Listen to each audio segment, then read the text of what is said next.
Talk It Rocks. Live 105. And some change. 312, J.D. Ryan is here. Eddie Boyd, Everett Newton, rock and roll attorney. Trey Trenholm, Dan O'Malley in the thingy room. And, of course, Joe Lightfoot.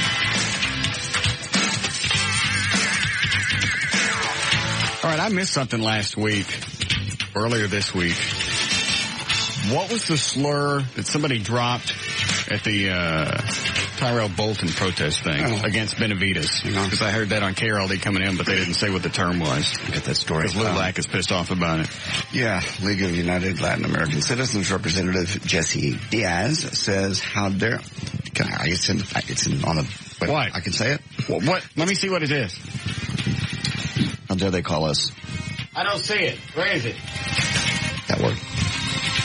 Yeah, you can say that's in the news story. Okay. Plus, he said it. Yeah. He's a Hispanic feller. He can say it. I know. It would be like me using the... Well, he goes on to say it's the same thing. How about if you read the story and then we'll decide later? Because it don't sound like you're ever going to get to it. Well, then give me the damn thing. Okay. What did he say? There, you read it. Somebody called him a wetback. There you go. How dare them call us wetbacks? League of United Latin American LULAC guy, Jesse Diaz said. It's the same thing as if you call an African American the N-word. There's no difference. It's the same thing. I don't think it's the same thing. Yeah, it is. It's still a slur. It's a slam. Well, there's all kind of slurs. You call me a dago, and I don't think that's as damning as calling a black feller the N-word. Mm-hmm. Plus, wetback is a reference to not being a citizen. True. Just like WAP is for Italians, without papers. Gotcha.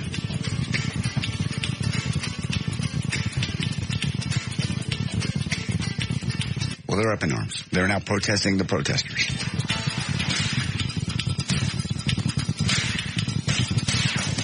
I had something else to say. No, let go. Whatever it is, I see a look on your face. Oh, I see. Here's a picture of the sign, and they blurred it out. Some African Americans are apologizing for the actions of new protesters that carried racist signs aimed at. Well, that's just as if. What the hell's wrong with these people? It's making us look ridiculous. They're out there protesting racism. And they're carrying around signs that call Benavides a wetback. Yes. What are you trying to accomplish? It's not like Benavides went in, kicked the door open to Bolton's office and went, "Hey, N-boy, get out." No. That's absurd. Yes. It is. I agree. An outspoken protester who did not carry an offensive sign apologized Monday for the actions of fellow demonstrators that did. Oh, if it had been a white guy carrying around that sign. Oh, my God. Been on CNN. I'm so sick of all this. It's just making us look ridiculous. More so. It's if it wasn't a racial thing, it is now. Sure. Well, and Bolton's not helping his cause at all. What's he doing now? All of his TV appearances? Oh, JD was talking about some church appearance. Church, it was like it was a rally for Jesus. Well, he compared himself to Jesus Christ in church on Sunday. No, he didn't. Yes. No, he didn't. Yes, he did. First, is everybody stealing from me? Yeah, he's Jesus and he's a black feller. I'm going to start getting copyright on this stuff. Yeah. All right. What did Black Jesus say?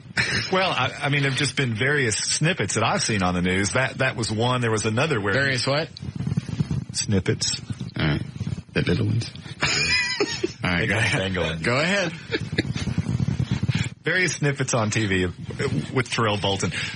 Another one, he was crying and talking about how his Benavides had ruined his family and ruined his career. And now, wait a minute. Was he crying or whining? He was crying, tears pouring down his face.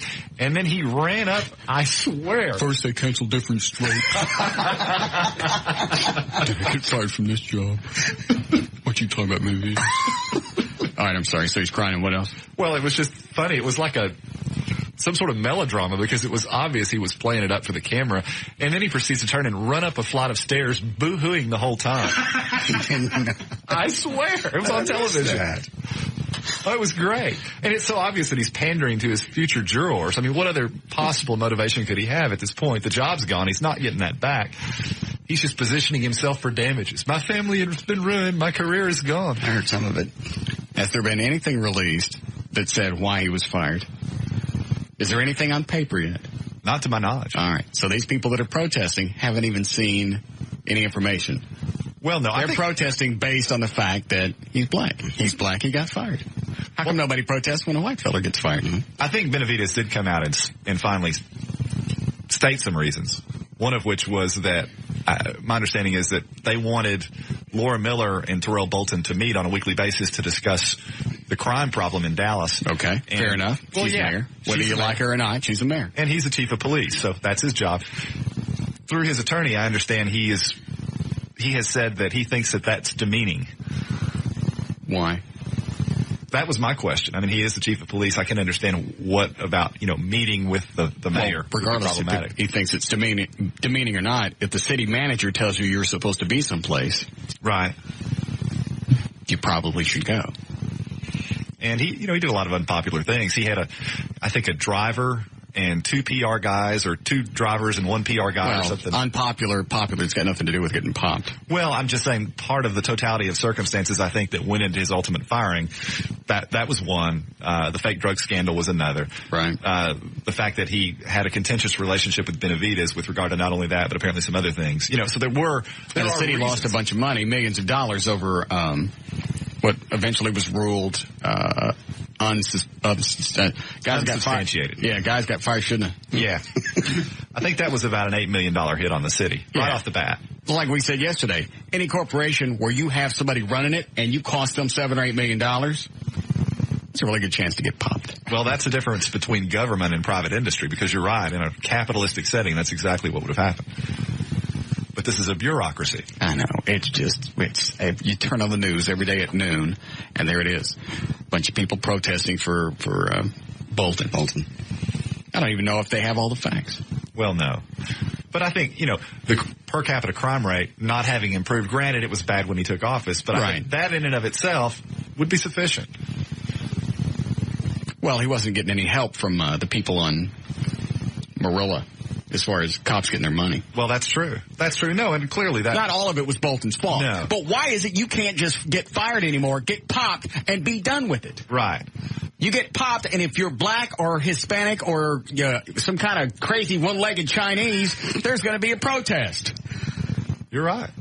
I just think I come up with a website. Crazy one-legged Asians on dope.com. You better hurry. Yeah. And you can't get fired anymore. And if there's going to be any type of... If you think anybody's even going to come close to throwing out the race card, you got to have a great big long paper trail. Yeah. Where in the past you could just go, you know what? I don't like you. The job you're doing sucks. Get out. Yes. I got fired a bunch of times for that. You'll see me protesting. You don't see the League of Dago workers protesting when I get popped. No.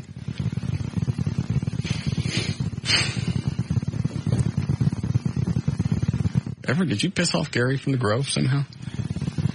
Not to my knowledge. All right. But I'm hopeful. Yes, Gary. Russ!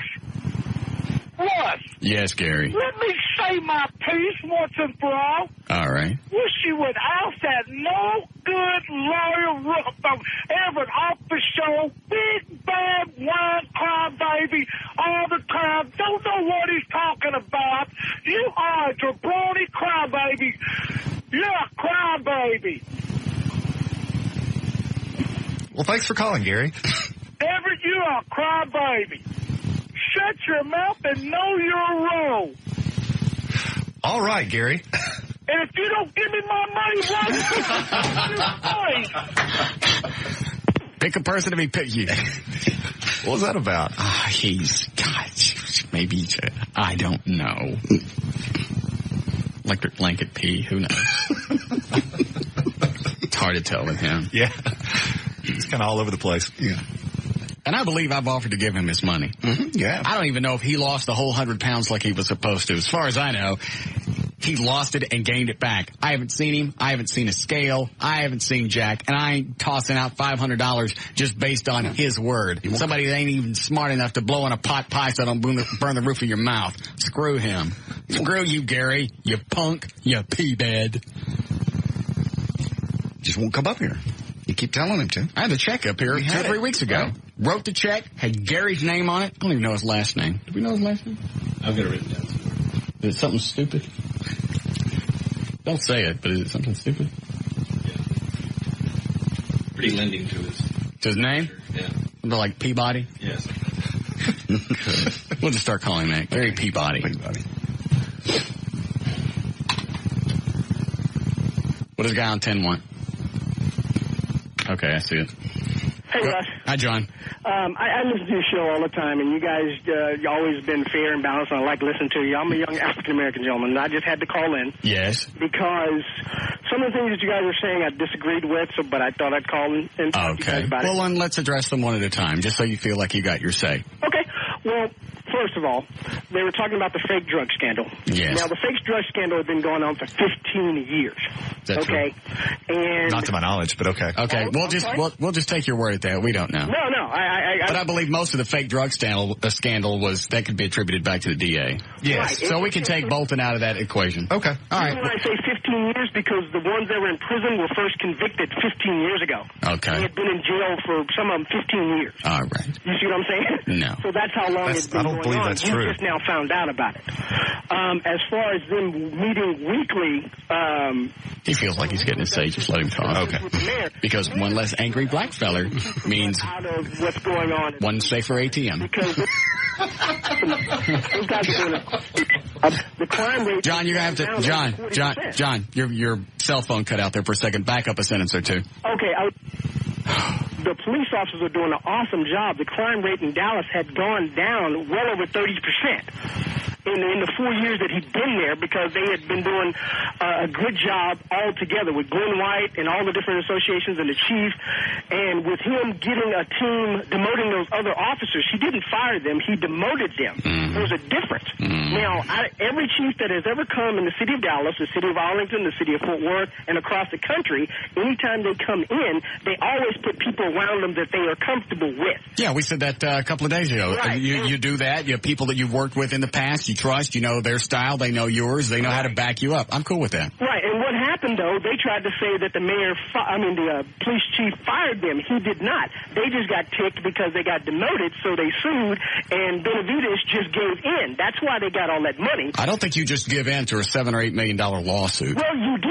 You didn't fight for it because those other officers that they didn't think that was enough, took it to court. Well, and but threw it out. Wouldn't you agree at the very least then a better procedure for the city to have followed would have been to run this idea that Bolton had to demote or fire, however you want to characterize it, fire these people, run it by the city attorney's office to hopefully have safeguards in place so that you don't put yourself in the position of having to, quote, give in and settle for $8 million. Check with somebody so you don't get sued. But see, that's the Is that what you thing. meant? It's Yeah, already thanks, good. policy.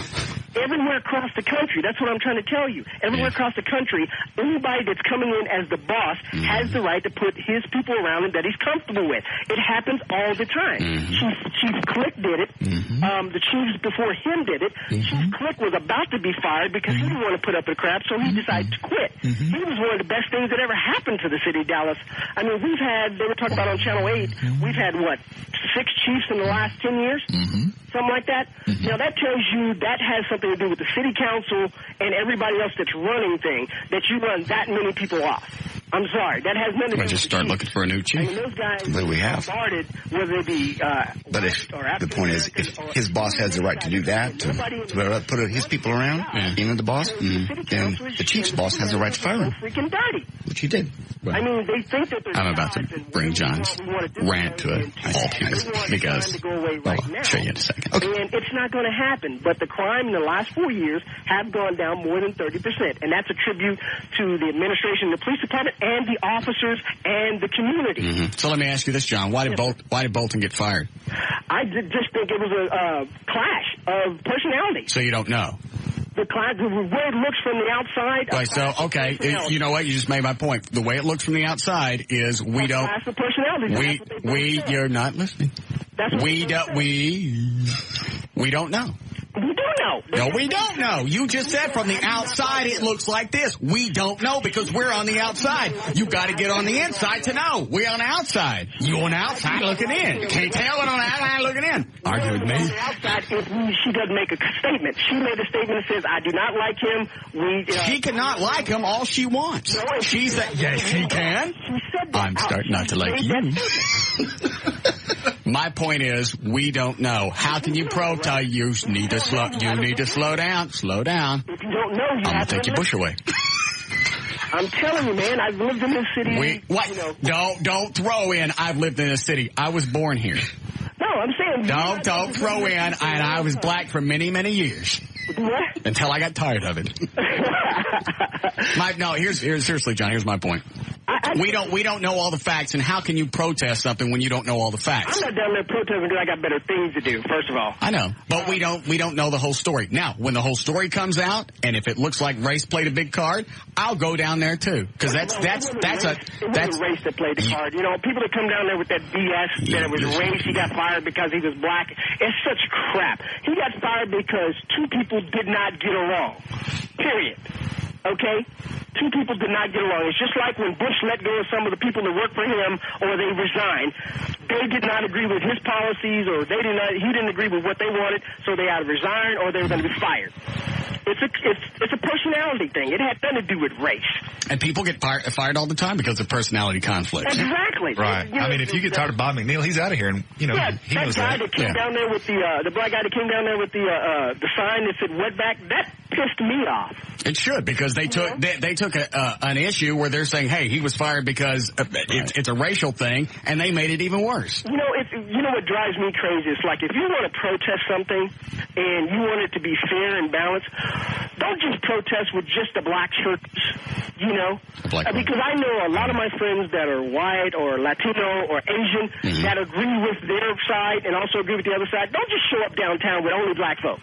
Yeah, that's the thing that makes it look the worst. It's all black people down there. If there was some white people down there or Asians or whatever, then I might look at the whole equation and go, you know what? Maybe there is something to it, because it's not just black people down there defending their own. But think about it. It's the same thing, though, if it's wrap it up, John. I'm tired of being fair. This fair and balanced crap really makes me nauseous. Well, I just decided to use that to see if Fox News would sue us, you know, because they own the right to that. I still think the Fox News thing suing, what's his name? I think that was a host job on both sides. Yeah, they just wanted some publicity. They got publicity, and Franken got to sell a bunch of books. I'll bet you if you dug deep enough, there was some type of collusion there. Oh, yeah. Well, if you want to write a book that's going to be fair and balanced, you say the lying liars, you know, from the right and the left and the middle. You don't just say from one side. Yes. But I just wanted to call and throw in my 2 cents. All right, thank you.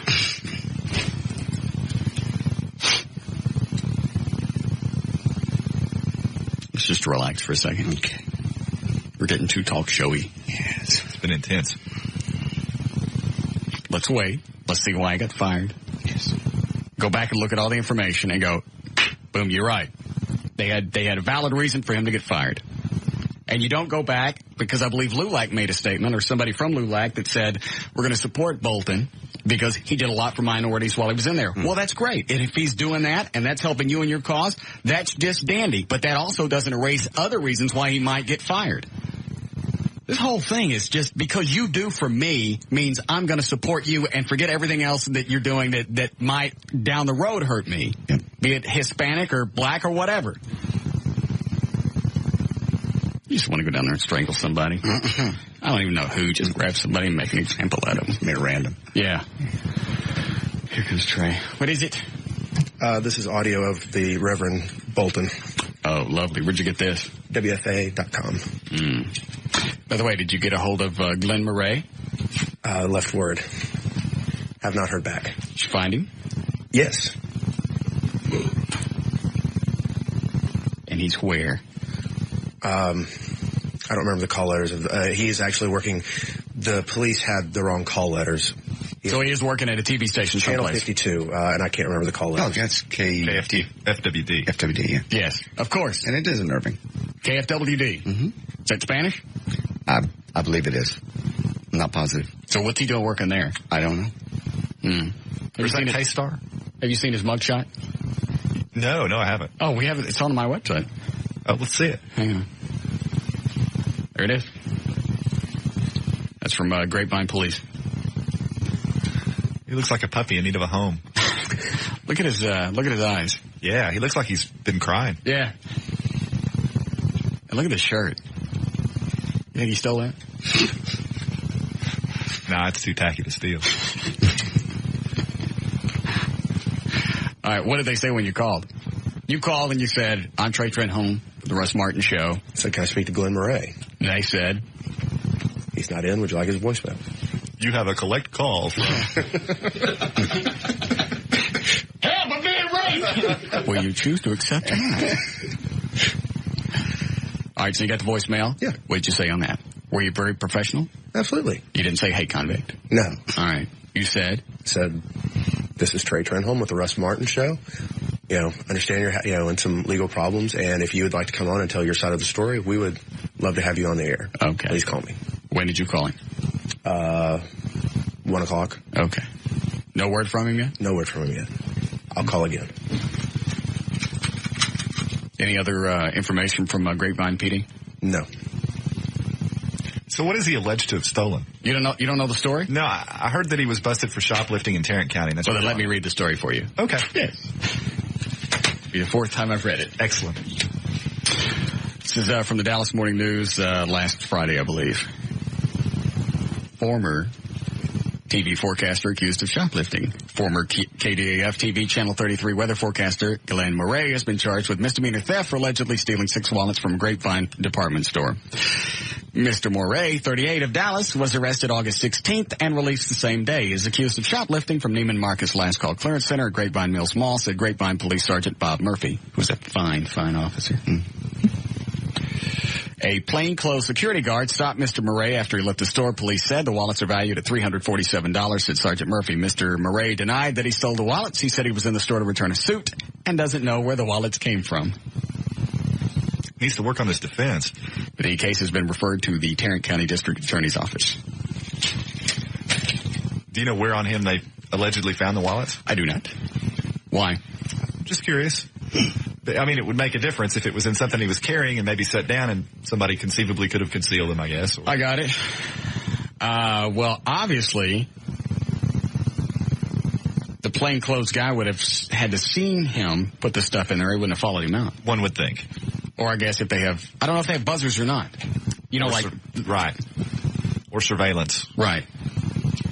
If they have the buzzers, then they would follow anybody out where the alarm went off. So sure. I don't know that. I've never shoplifted out there, so I don't know what their security is. Yeah. But JD brought this up yesterday. There's something missing here because you don't go and steal 6 wallets that are worth $350. Because you can't get, if that's retail. Yeah, you can't use them. Yeah. Wholesale. Or whatever you get on the black market. Eddie said maybe $50 for all 6. Yeah. So what?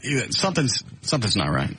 Yeah, and I mean, if you're going to steal 6 wallets, I don't know. It's just, you're right, it's odd. So we think there's a piece of the story missing. We don't know what though. I do know that I would never shoplift in a shirt that color. No. Well, no, and not when you're clearly recognizable local celebrity. Hey, I'm that Glenn Murray over there shoplifting, you know. He probably thought he was being a little slick in that. Allegedly. Yeah. Right. I'm never hiring Dan Lewis as a wheelman ever again. I go in and went, hey, I'm going to get the wallets. You keep the horse warmed up.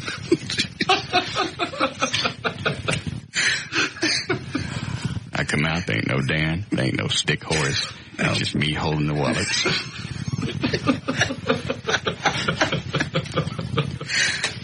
So that could be, to me, just the fact that it's 6 wallets that ain't worth $350. Maybe he didn't do it. Maybe somebody did plan them on him. Could be. Because if I'm going to steal something, like JD said yesterday, go get a car. Yeah. Or something you can use at least. Right. Shoes or a shirt or something, but. Yeah, 6 wallets. Yeah, who knows? Maybe he didn't do it. Maybe he's a kleptomaniac. Who knows? He could have a sickness. Do some people do that just to see if they can get away with it? The thrill? Yeah, it's absolutely a mental disorder. Oh. Just for the thrill. Like Winona? Yeah. Yeah. All right. How we doing, Eddie? Okay. How's the spot load today? Not real heavy. Okay. Not a heavy flow day. Yes, Gary? Russ! Oh, it's Gary again. God. Russ! Yes? You know what the problem is? The problem is I can't even go in and take a crap today at one of my stops without people everywhere every day. Hey, Dr. Russ, what about Russ? Gary, how do they, Gary, how do they know that you're the same Gary that's on the show? They know. How do they know? They know I'll tell you how they know, because you went around bragging, and now it's backfiring on you because everybody knows that you're a P-bed. Shut your mouth, punk. Why don't you make me shut it? Are you going to make me shut it? When are you going to make me shut it? Jenny, get me a calendar. I'm going to write down the day you're going to make me shut it. Pick a day. Pick a day. Pick a day. Pick a day.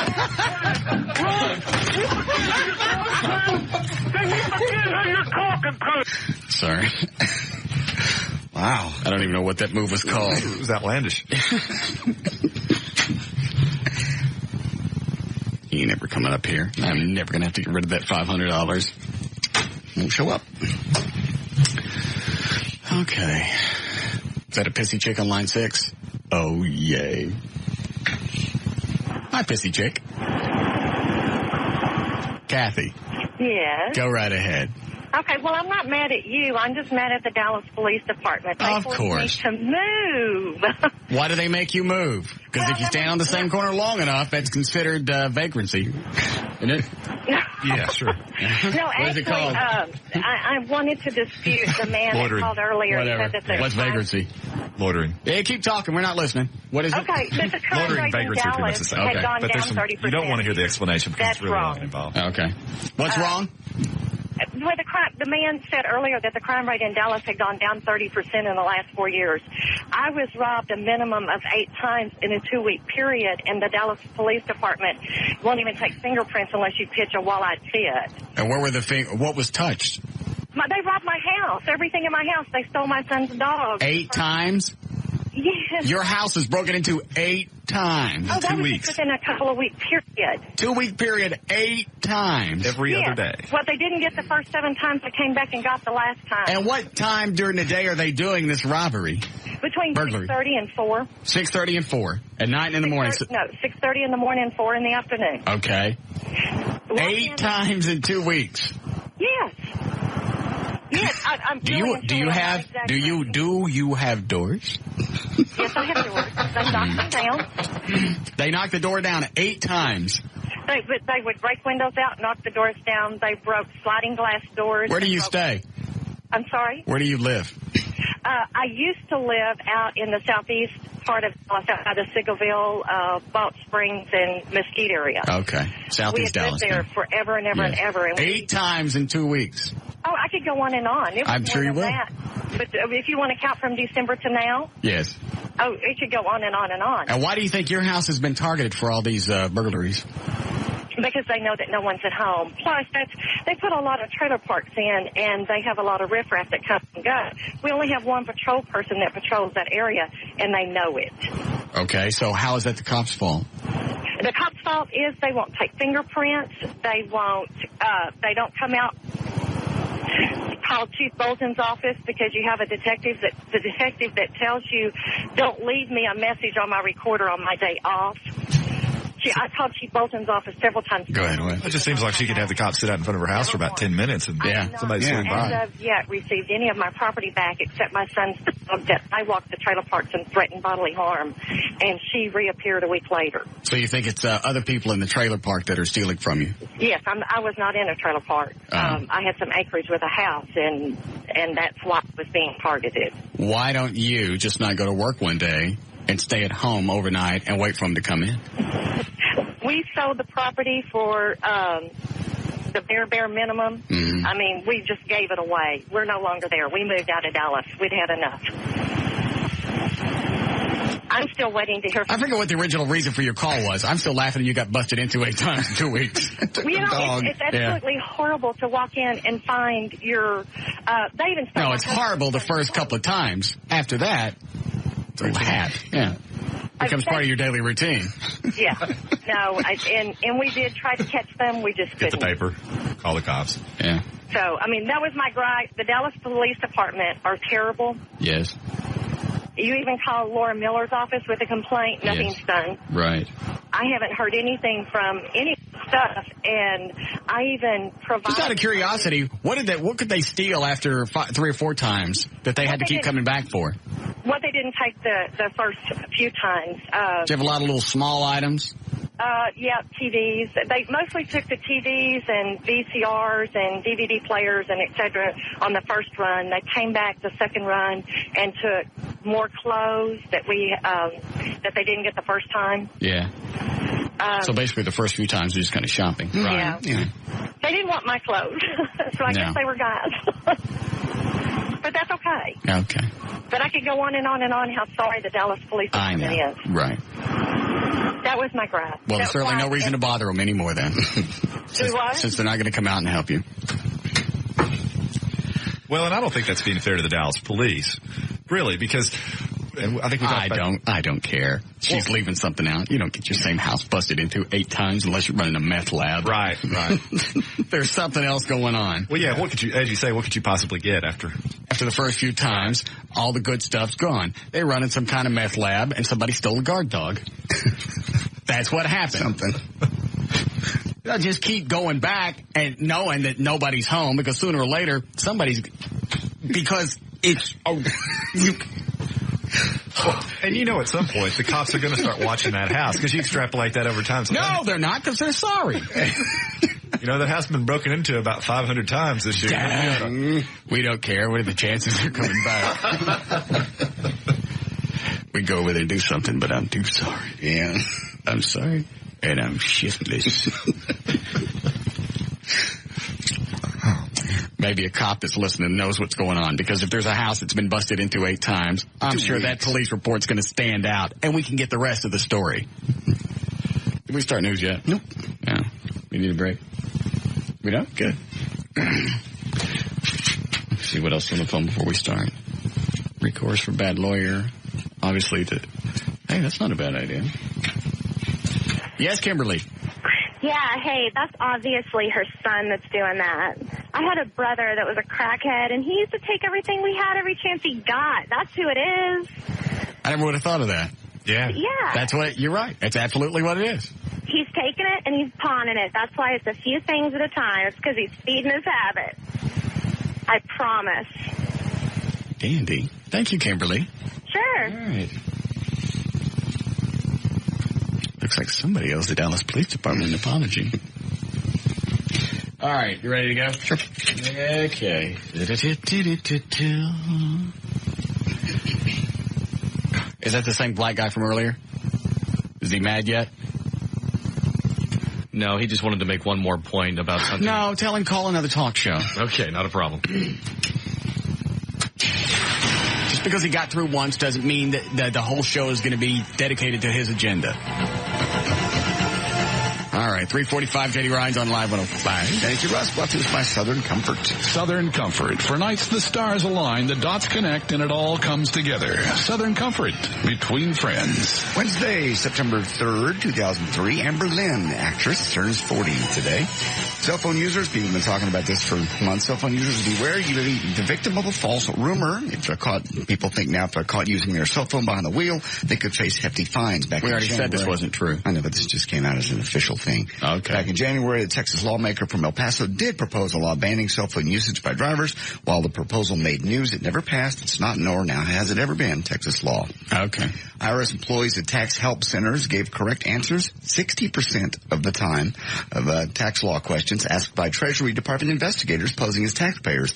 Investigators concluded that approximately 500,000 taxpayers who visited the center during the course of their study could have received incorrect responses to their tax questions from the IRS. IRS employees provided complete and correct answers 45% of the questions asked by auditors, and correct but incomplete answers 12% of the time. So, just saying it, don't trust the things you get just because the IRS and an IRS employee says it doesn't mean it's the why you don't ask them. Because if you get audited, you can't go back and say, hey, this fella told me that. That's why you got, excuse me. God, that was a good one. That's why you got to, hang on a second. You all right? I don't know. You're getting flushed. Didn't even stink. Kind of fart don't stink. Well, it's a waste. I'll name it Trey.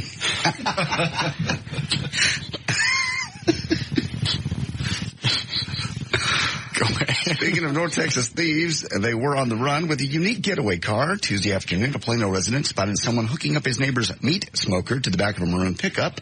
Boyce Hancock built the cooker by himself. 8 times they stole that thing. Not just your average smoker. Hancock and his wife are big NASCAR fans. They built the barbecue pit to look like the car once driven by Dale Earnhardt. It has now been replaced. How appropriate. Returned. I bet you'd like that one. Is the front end of it mashed up? I don't know. So it's got a big number 3 on it? Yeah. And it smokes once a week. And they don't think that's a little sacrilegious if you're an Earnhardt fan? Apparently not. Okay. Sounds like something I would do. Neighbors spotted the thieves, and they eventually found it. Kind of hard to hide a smoking Dale Earnhardt car. Kobe Bryant's attorneys have officially set in motion what may be their very last attempt to crucify the little 19-year-old accuser. They've subpoenaed the North Colorado Medical Center in Greenlee, Colorado, where the woman was treated in February after it was determined she was a danger to herself. There's talk that she tried to kill herself, not been confirmed. Hospital is trying to have the subpoenas thrown out, citing medical privacy laws. Can you do that? Can you get information on the chick? Is that applicable in court? It can be. It's very relevant. Whether or not you can get it would be subject to their state law, which I don't know. Mm. Yeah, because you'd want to prove that she's a nut. Yeah, absolutely. But I think, physician-patient privilege being what it is, they may encounter some difficulty getting that information. I just wish something would hurry up and happen and Kobe and his wife get divorced. This hand-holding crap's making me nauseous. Well, it's a matter of time. Nobody walks around holding hands like that all the time. Never turns loose, walks up to the table for the press conference, holding hands, holds hands all the time. Especially when she knows he's off banging white women every chance he gets. Yeah. Nobody does that. In fact, that draws more attention to the fact that you guys are having problems. And it's all an act. Quit it. Smack her a couple of times. Let us know that you guys really like each other. Real married couple. Yeah. Go ahead. Kenny Chesney took a vacation recently, used Hooter. For how long? Kenny Chesney? Yes. He was just for a few days. That's not long enough. Went to the Caribbean. He flew Hooters Air, rented the plane, went to the Caribbean, and he did so to fly his band, his crew, his management, his production personnel, and staff on a trip that he paid for. One night while they were there, he and his band took the stage at a bar on the beach, ended up playing for 4 straight hours without repeating a single song. Reportedly, they played everything from Conway Twitty to Jane's Addiction. And why would I care about that? Why do you keep doing stories about celebrities who take their underlings out someplace and pay for everything? It's just Kenny Chesney. And he I didn't make any difference. Appreciated what his band and his crew and his management. Yes. They just appreciate them. Did I or did I not write you a check for $2,000?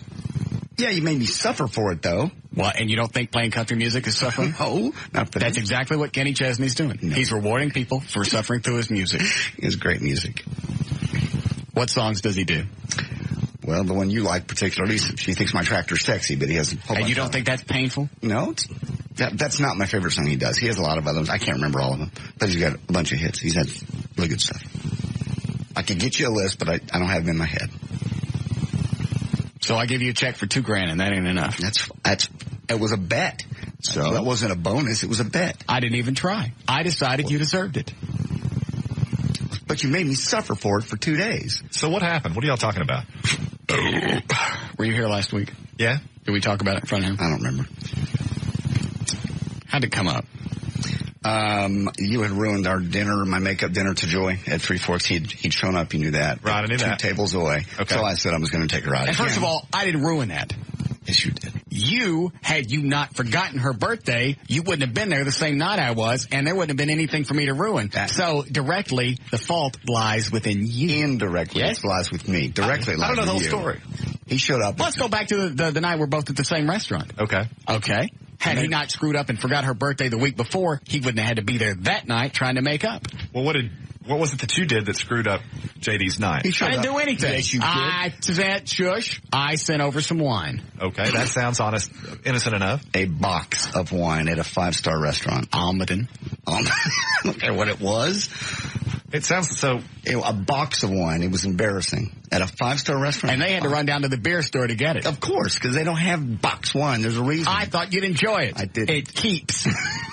Well, those of us whose mummies and daddies didn't buy us gliders, yes. Not at a box of wine ever. Stop it. And what did you pay for your dinner?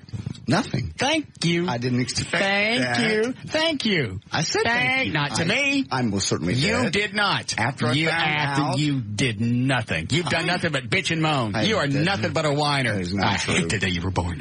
We abhor you. Don't. Which is Dog November vomit. 14th. Thank you.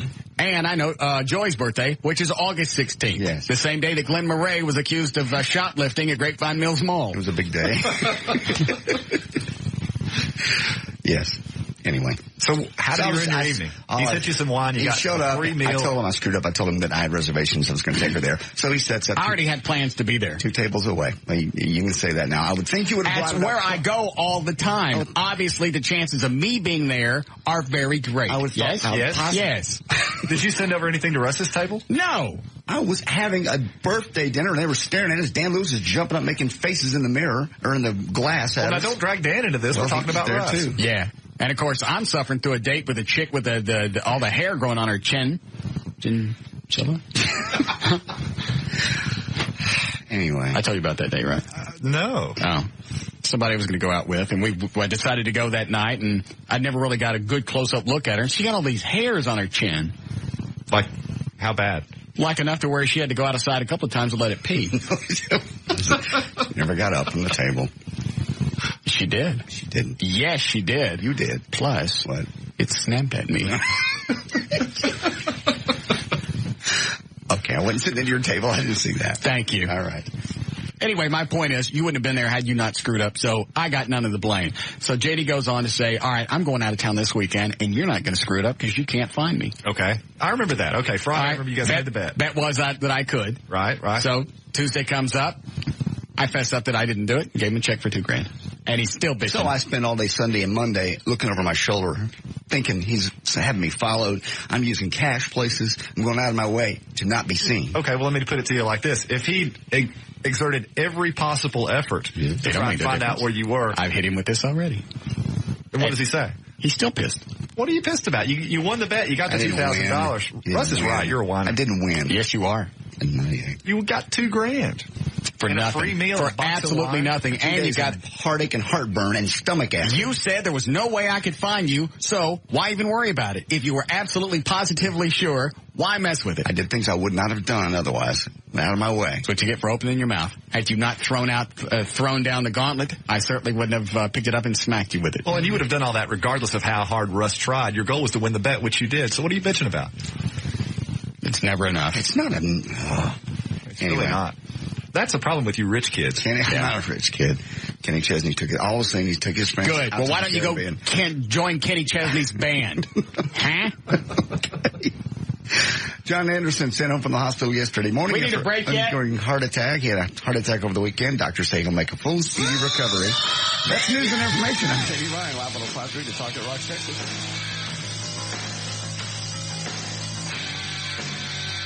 We'll be back with the Russ Martin Show on Live 105.3, the talk that rocks Texas.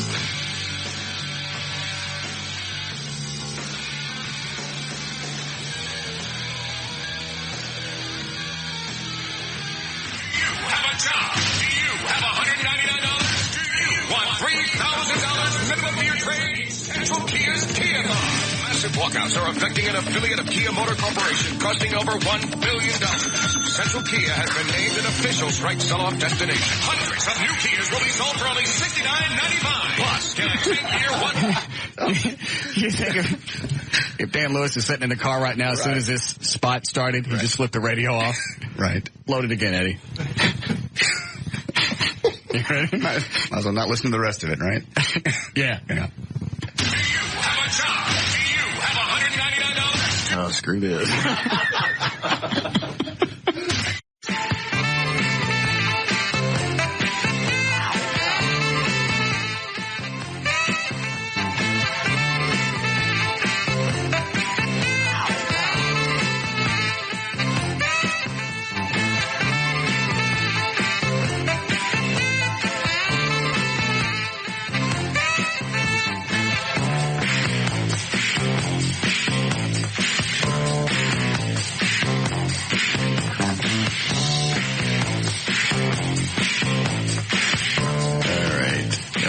traffic here.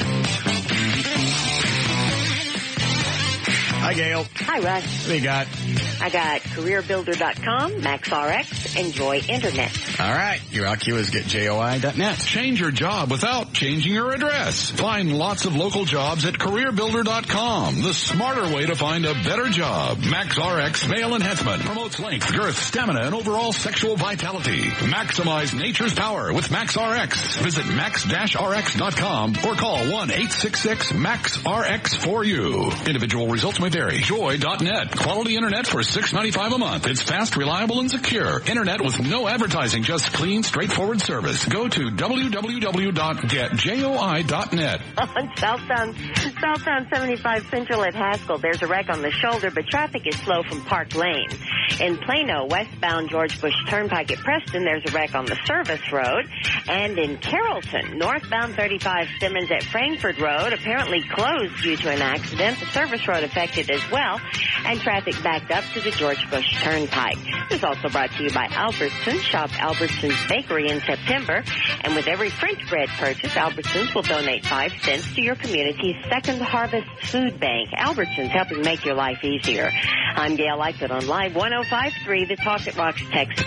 Thank you, Gail. Going to be 69 for the low tonight and partly sunny. 90 tomorrow. Should be around the 90s all weekend long. 84 degrees currently. Live 105.3, The Talk That Rocks Texas. All right, somebody sent me a link to the KFWD website that Glenn Murray, the station that Glenn Murray works for. Mm-hmm. Let me see if I can find him on here.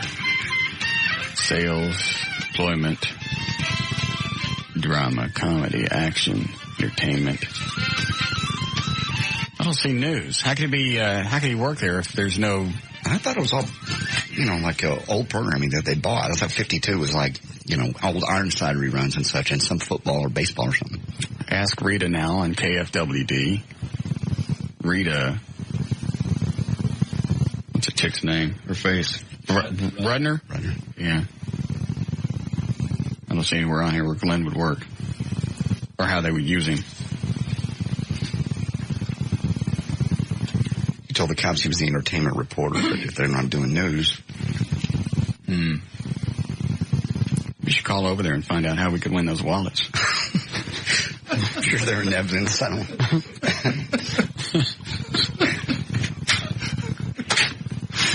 All right. Put it there, right? Let's see. Let's look under employment. I don't see anything.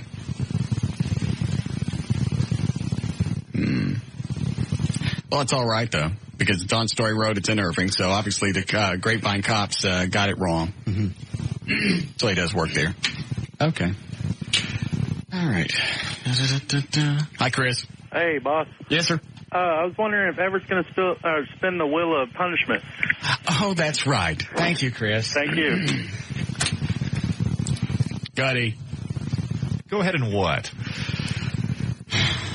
You went on another station without checking with anybody. Now, wait a minute. Out of my hands. What do you mean it's out of your hands? I've gone to McNeil for you. What do your employees have to do with this? I sat with Siebert for almost 45 minutes. I'm sorry. I tried. Now, what is it I've done wrong? Let's try and address that first. What were you doing on WBAP? I gave him some stuff about the new law. Did you just call in? No. So they asked you to be on? Someone called me and said... Spin the wheel. Wait a minute. They called me at 8 in the morning and said, can you tell us about the new laws? Spin the wheel. Russ. And where did they call you? At home. How did they get your home phone number? Well, it wasn't them that called. It was a media company that called me. How did they get your home phone number? And why are you listed with a media company? Well, I'm not listed. Spin the wheel! How did you get listed with a media company? There's a media company that does stuff for the band and so forth, and they called me and said, hey, you want to tell them about the new laws that have come out today? Okay, so it's 8 o'clock in the morning. Right. Where am I at 8 o'clock in the morning? Probably asleep. It was Monday. I didn't make any difference. And they said, you got to call right now? Call right now. They want to know about the new laws. And I thought, well, fine. I'll tell them about the new laws. Well, that sounds... How does that impugn you? That sounds fair enough, doesn't it? You said yesterday you'd spin with no problem. Yeah, spin the wheel. What's on this wheel? I haven't even looked at it, really. Bunch of stuff. Okay, here we go. What the heck? Spin it good. Spin spin it. It's got to go all the way around. Spin it good and hard. Good and Can I ask hard. you a question off the air? Hold on.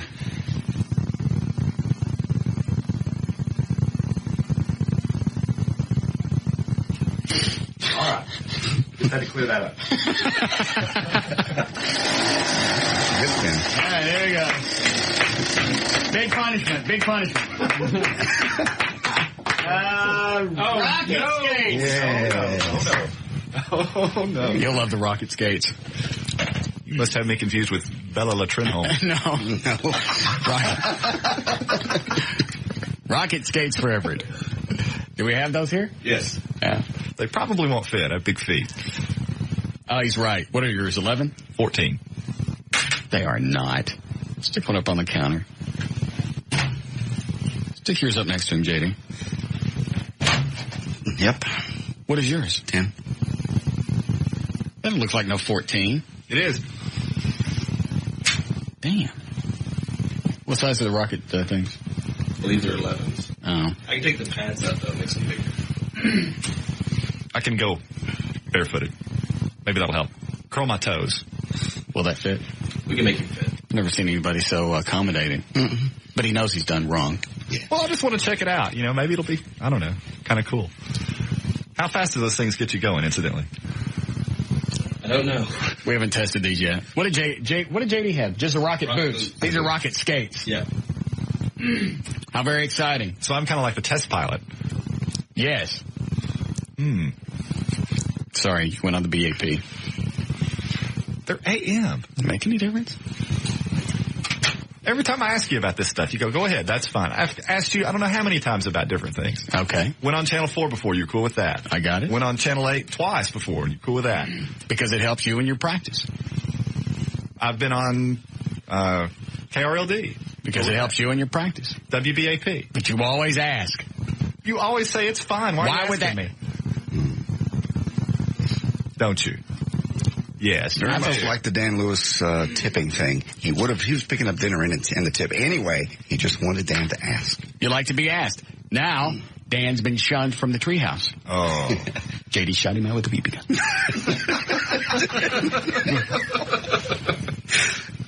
With everyone else.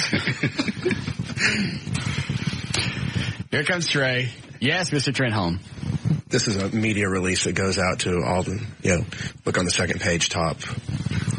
First of all, I don't know what you're saying. It's a media release that goes out to for all the potential guests. It goes out to shows and stuff, like for interviews and whatnot. He does this all the time. Yeah. Comes in, he'll hold up something for 2 seconds. Hey, do you want to talk about this on the air? What is it? He walked up to Eddie with an envelope. You can't see what's in it. Eddie, do you want this? What's in it? Everything's a presentation. Need 4th of July weekend interviews. We at Footwork Media know how hard it can be to book guests during the holidays with so many people out of pocket. If you need a last-minute guest and or story idea, our team at Footwork Media is here to help. We have several experts available during the long 4th of July weekend if you need them. Just give us a call anytime. Here are a few experts on call for you this weekend. Ask Andrea Home Improvement. Legal analyst Tim Powers. Is that the guy we know? Yes. Attorney Jack Robinson can discuss, and it goes on. Travel expert John Krieger. Traffic attorney Everett Newton. More people on the road mean more tickets. Everett reveals Newton's law to getting and fighting a traffic ticket. He can also offer up a few simple tips to avoid them altogether. Everett is available on moment's notice. No prior approval needed. So? On prior approval. Where does it say? First of all, I didn't send that out. Somebody sent it out. And how'd they get a hold of you? They call me. Like I say, it's the people that help me with the band. I'm sorry, Everett. I can't help you with this. Rocket skates? Yep. I tried. But they're 11s. I went to McNeil. Oh, and McNeil's pissed, too. Do you know about this? No. Because I crapped in the urinal? Oh, yeah. I knew he would be. The toilets were full. It's a urinal. There was no room at the end. It did look funny.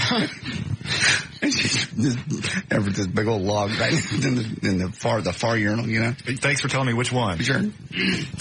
When did that happen? Yesterday. It's like near the end of the show. First of all, I don't like using the bathrooms here to begin with. They're disgusting. I don't even like using the urinals just to go tinkle. Yeah. But I had to do a sit down, and I've been sitting on it for hours. I mean, hours. Do you sit actually, or do you hover? They've got those paper things you put over the seats. Yeah. That's doesn't make any difference. Yeah. Well, you also get into a handicapped stall. You can grab a hold of the rails. Okay. Hold yourself up. But you go in there, and both toilets are full. And I'm not sitting over somebody else's junk to drop mine off in it. I will not. No, I don't commingle either.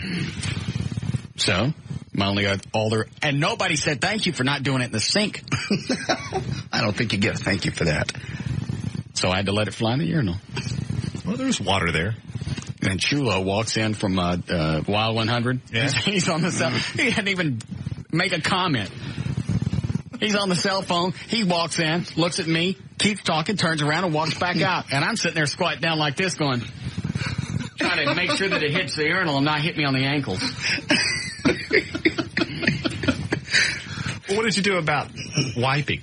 I did that. Where did the refuse go? There. In the urinal? Mm-hmm. It all right there. It's very nice. So McNeil's twisted.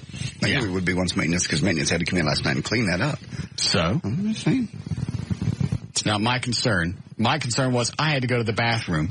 The only thing available was the urinal. I didn't have time to hold it. I didn't have time to negotiate. I didn't have time to check and see if those others would go down. It's not my job. Good. Animals cover up their own grunt. Why is it people up here can't flush?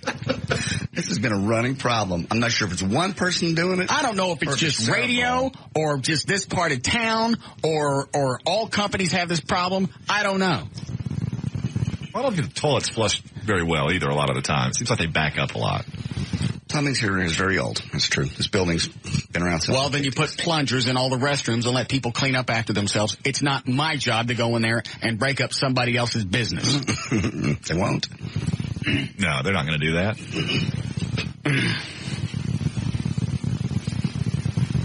And I didn't have time to wait around. I understand. You were in a hurry. There was no room at the end. I've been in there. It's disgusting. It is. And I don't know, like I said, it always seems to be that one toilet, and it's all twice a week. I have a voicemail message from him. Oh, boy. I'll play it for you when David Stone's done with it. Okay. Did we ever hear the Terrell Bolton audio? Oh, the minister. Is this it? Let's do what Gary wants while this is queuing up. Go ahead, Gary.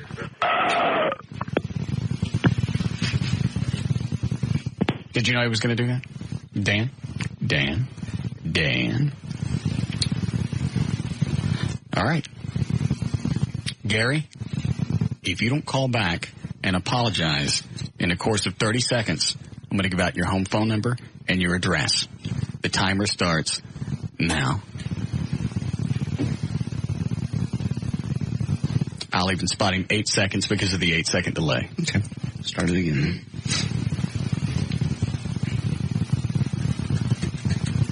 I'm not messing around with him. Okay.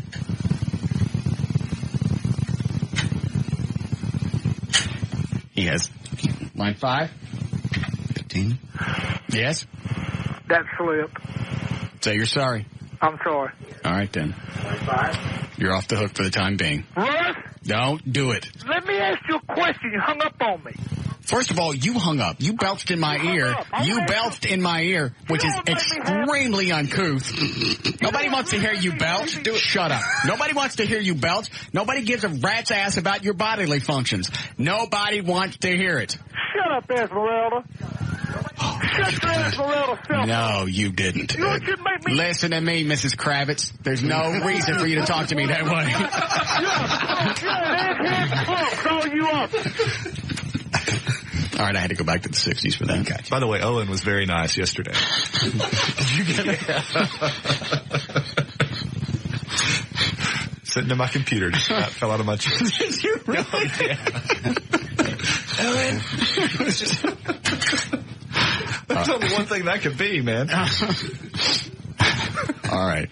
What was I doing here? Terrell Bolton or... Peanuts make me choke! Is it this one? Yeah. All right. Oh, this says Bolton on this one. This one says, what is this? It's an absolute honor to have all you guys here with us today. And I've never really liked... Oh. Nice try. It's a speech from the police and fire parade. Yes. Are you thinking he wouldn't notice? No. I will not.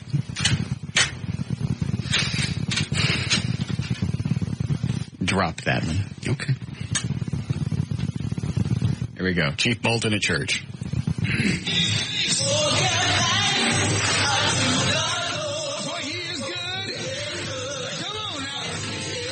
Is that him?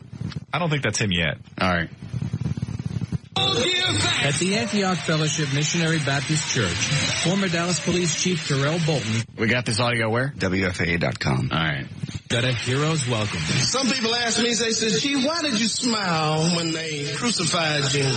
He added his support to efforts to launch a petition for a recall election of Mayor Laura Miller. And if it means that you have to let freedom ring. Oh, no. Yes. He's going to take the fact that he lost a job, got fired, and now he's going to turn himself into a martyr. True. Well, and you know, it's under the pretense of getting money. He's trying to get money. What other productive... Yeah, at church. Instead of giving money to the church that day, right? They gave all their money to his defense fund. No, they didn't. Yes, I have the story somewhere. I hadn't heard that, but it doesn't surprise me. So instead of the money going to Jesus, it's going to Tyrell. Yes. Who is the new black Jesus. Yeah. Apparently. Do you like where JD keeps his news stories filed? Yeah, that's an interesting filing system. Yes. Instead of donating to the church, members gave to the Terrell Bolton Defense Fund. Dandy, are you going to put it back in the file later? No, I didn't know we were going to... By calling back the wizard who pulled the strings. Now that's a racist comment. Yes, big time. Yeah. Calling back the wizard.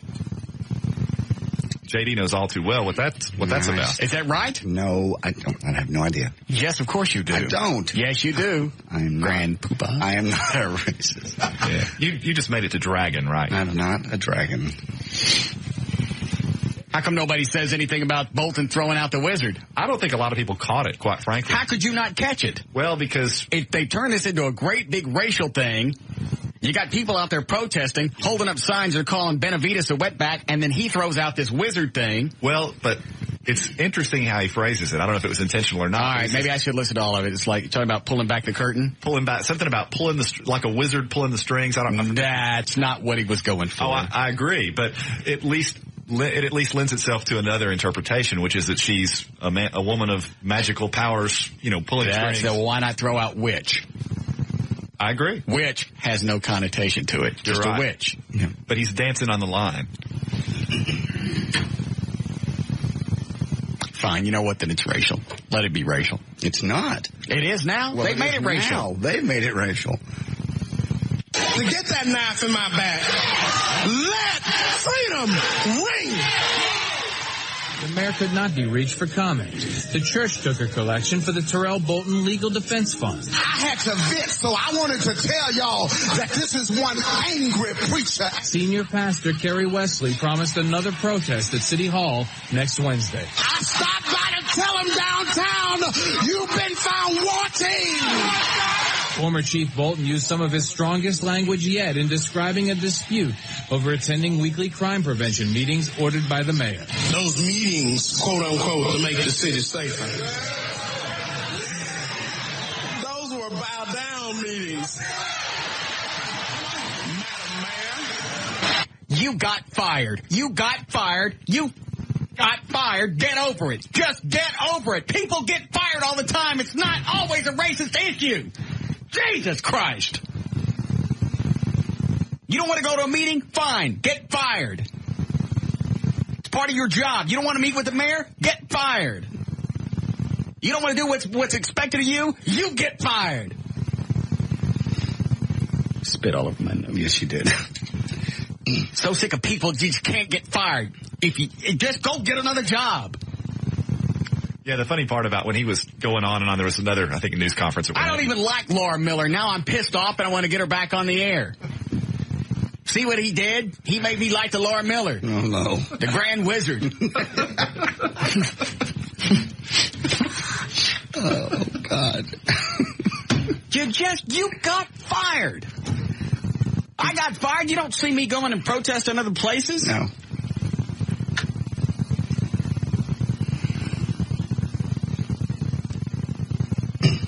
I'm sorry, Everett, you were going to say what? I don't know. I have no idea. Where's a two-way?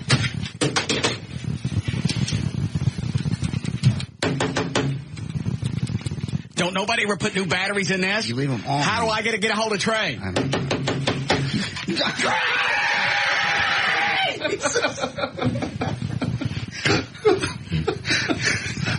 You're going to rip something.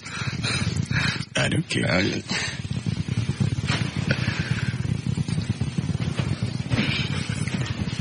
You rang? A, put some new batteries in this. B, call the mayor's office and see if you can get the Grand Imperial Wizard on, please. I've decided that I don't want to talk to her. Tyrell has pissed me off so much that I would now like to talk to Laura Miller. I will call down there. I'll help her with this. Okay. Thank you. You're doing a fine, fine job. Did you get that new dirt I left in there for your call? God, he's taking on the part. He comes in and says, "You rang."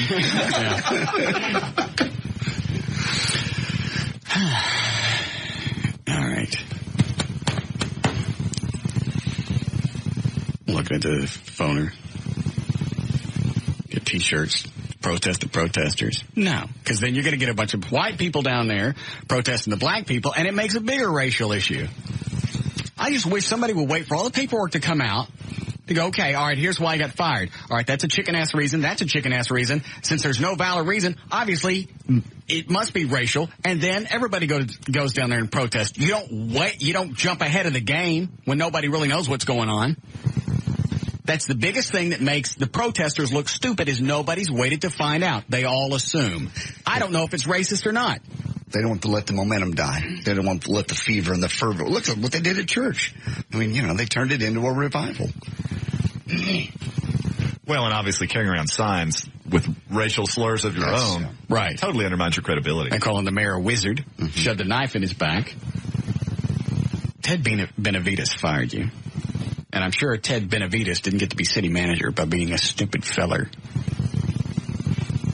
And he knew he was going to have to go back and justify why this decision was made, especially with people that are going to jump on the racial bandwagon. So he had to go overboard to make sure that he had all his bases covered.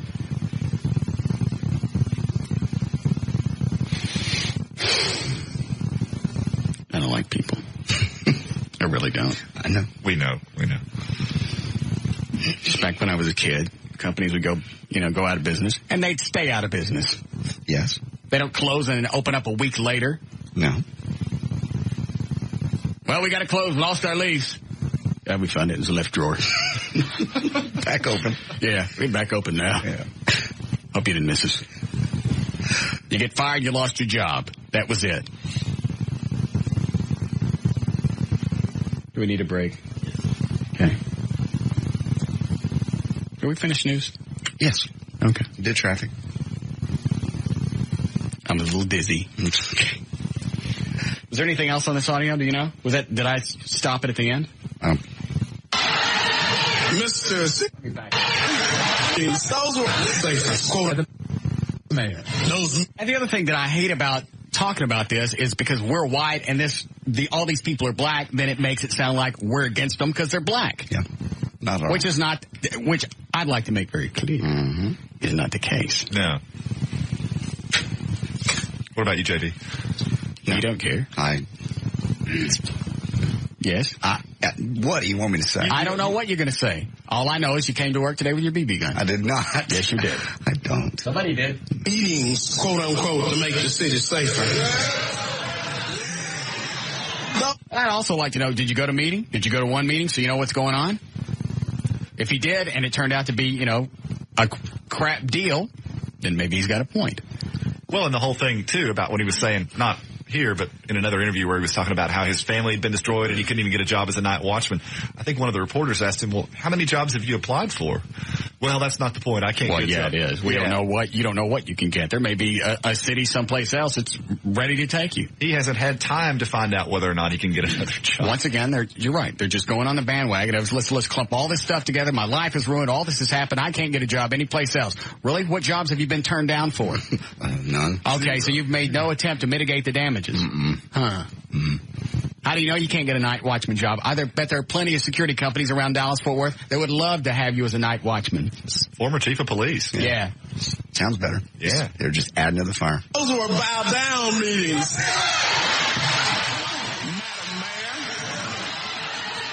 Mr. City Manager, who I still love. He loved the manager. Don't like the miller. No. Okay. Is this pissing anybody else off? Yes. Because it's just gotten to a point of absurdity. I don't even want to talk about it, but I'm so livid with it, I can't let it go. It's so ridiculous. On television, I almost use You want to switch channels, but they're all carrying it at the same time. And since when does the mayor not be able to call the police chief into the office to have meetings? About crime in the city in which you're the chief of police. Obviously, nobody ever watched the Batman. No, apparently not. Jesus. I didn't bow down. No, you didn't do your job, and he just now admitted he didn't do his job. I was supposed to have meetings. I didn't want to go. I didn't go. It's cause for termination right there. Who cares if you want to go or not? A lot of times you got a job and they want you to do something you don't want to do. And Don't.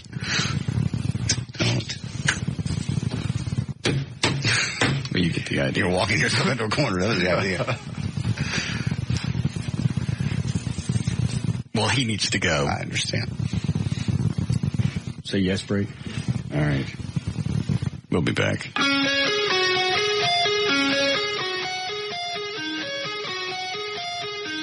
We'll be back with the Russ Martin Show.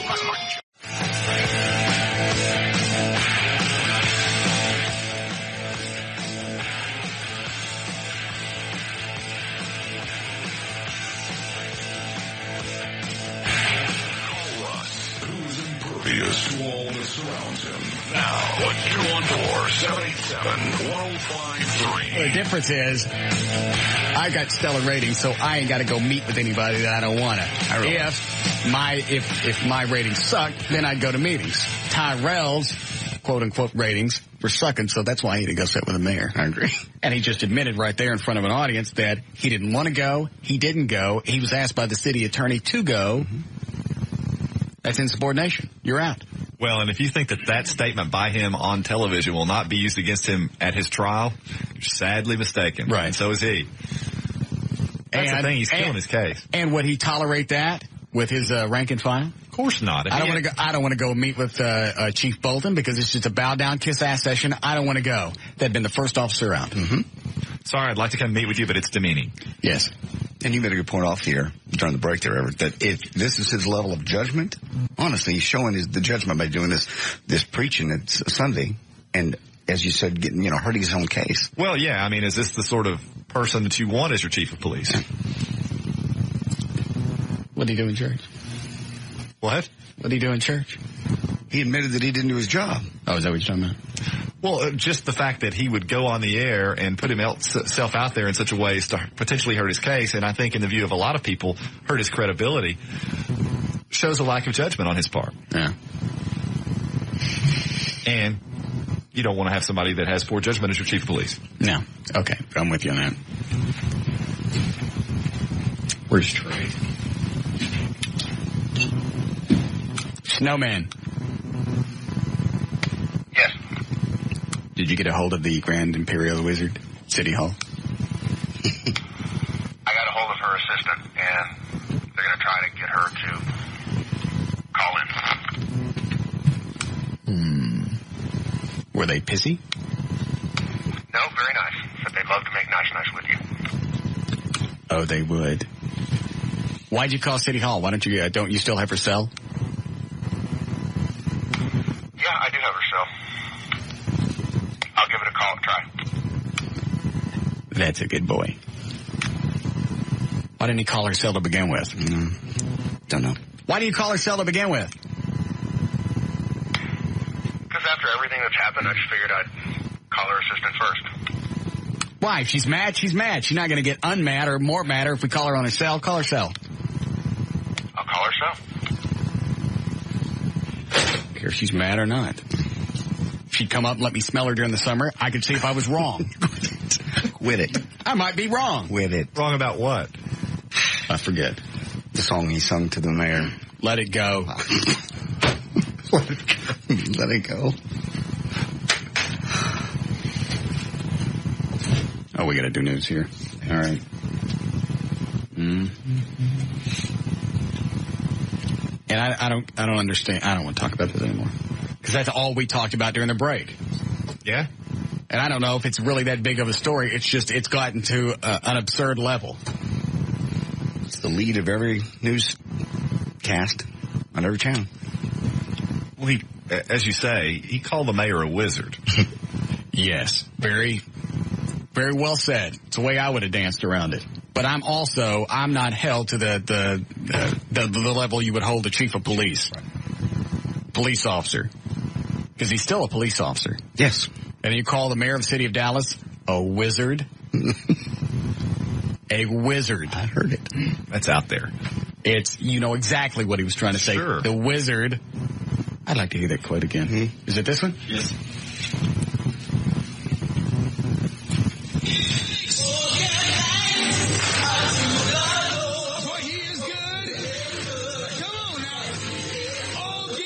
At the Antioch Fellowship Missionary Baptist Church. Where we steal this again from? WFA.com. At a hero's welcome. Some people ask me, they say, gee, why did you smile when they crucified you? He added his support to efforts to launch a petition for a recall election of Mayor Laura Miller. And if it means that you have to let freedom ring by calling back the wizard who pulled the strings to get that knife in my back, let freedom ring. Had you flipped this around, and the mayor used some type of term that could have been construed as racist, correct, they'd have been all over her. Oh, yeah. I don't care how you slipped it in. The wizard who pulled the string. Would have been international news. Yes, absolutely. Mm-hmm.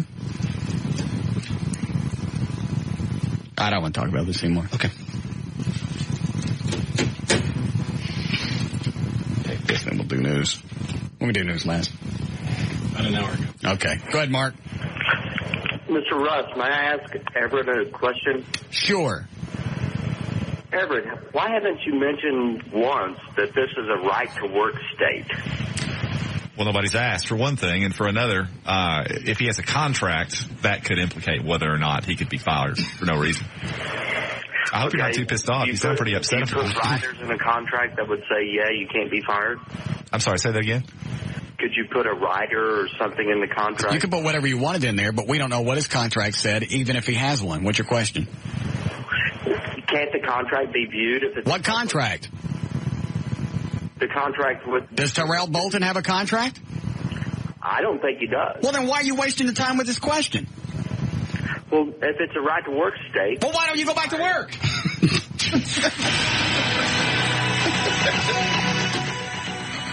You have any idea what he was trying to ask? No. Now, he was getting at, if in fact Bolton doesn't have a contract, it's a right to work state. Okay, dandy. He can be terminated without cause. Obviously, if there's a contract at issue, which there is, I'm pretty sure, I don't know the terms of it, but if there is, then that adds some additional complications, because if he was fired without cause and he has a contract that addresses that in some fashion, then there could be implications that flow from that agreement. But as you so correctly pointed out, Russ, we do not know the nature of his agreement with the city, so to comment on it would be speculative. We don't know. That's what I said. Yeah.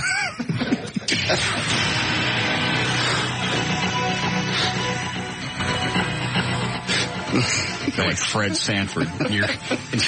You're interpreting for the white cop. Smitty. Yeah. All right, let's try this again. 448, JD Rides on Live 105. Thanks, Russ, and it's brought to us this time by Miller Lite. This hour of the Russ Martin Show is brought to you in part by Miller Lite. Some mixed news for American Airlines as it reports record passenger loads for the second month in a row thanks to steep cuts in flights. Overall traffic was actually down a little bit, though, 2%. And just before 11 o'clock this morning, AMR, which I wish I'd bought when it was $1.50, was $13.22, up $1.50. High school senior charged with modifying a version of the internet worm that crippled computer networks worldwide said the government has exaggerated its case against him and disputed media coverage that portrayed him as a computer-savvy loner. This is the first time I've ever had a run-in with the law, he said. It's hurtful to see accounts of me. I'm not depressed. I'm not embarrassed about that big fat kid. I'm not embarrassed about my weight or a misfit. That's Jeffrey Parsons speaking, yes. I saw his picture on Smoking Gun. Yes. Big fat dopey idiot kid. He says he didn't do it. And they confiscated, I believe, 7 computers from his house. Yes. Yeah, he ain't a loner.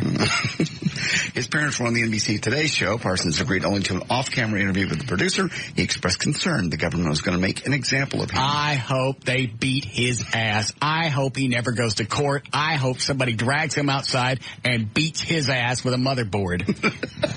The fact that I had to go through and filter all these things out and deal with all the different messages coming through, I hope they whoop his ass. And multiply that times a zillion for all the people out there that, I mean, I went through it and hundreds, thousands, probably millions of people went through it. Just because he's got no life and he sits around and he's fat and he's stupid and he's got 7 computers and nobody likes him. Mm-hmm.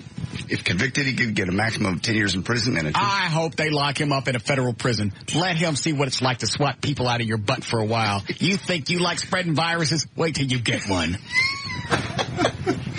See, can you get rid of this worm?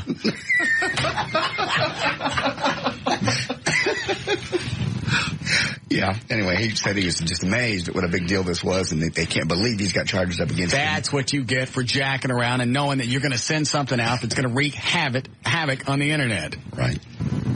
Don't write that down for the promo. That was stupid. That was fun. No, it wasn't. Get rid of this worm? Okay. According to... It just makes you wonder what the profile is of most of these people that are doing this. Yeah. Males. It's almost, I very seldom do you hear chicks bragging about this. Yeah, it's a guy thing and a young guy thing, I would think. It almost seems to be like I don't know enough profiles, but it almost seems like to be a serial killer type thing. Yeah, loner, more often than not, a young white guy. He's got nothing else to do, just jack around, wreak havoc on society. I hope they beat his ass. You wait till them crazy Chinese from the laundry service get in there and rape you. Might happen to him. Didn't happen to you. It happened to me. No. It did. It really didn't. Mm-mm. Damn it, Mike. It happened to me.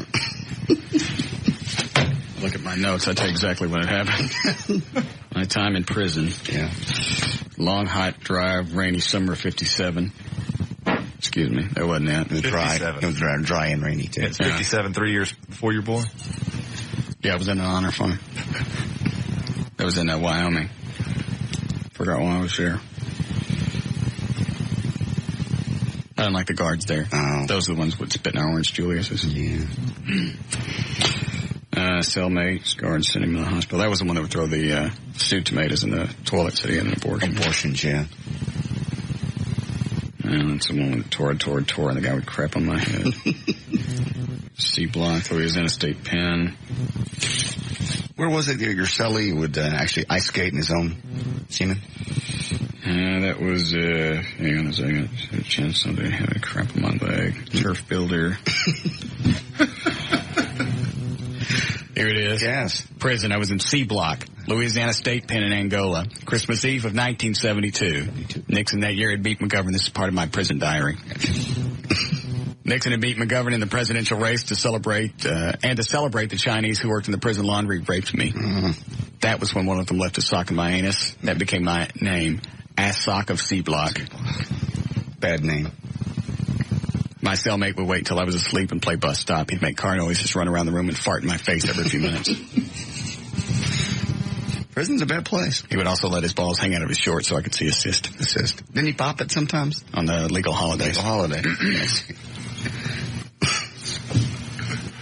So one hairstyle. What is it? Preparing prisoner sleep. Got raped.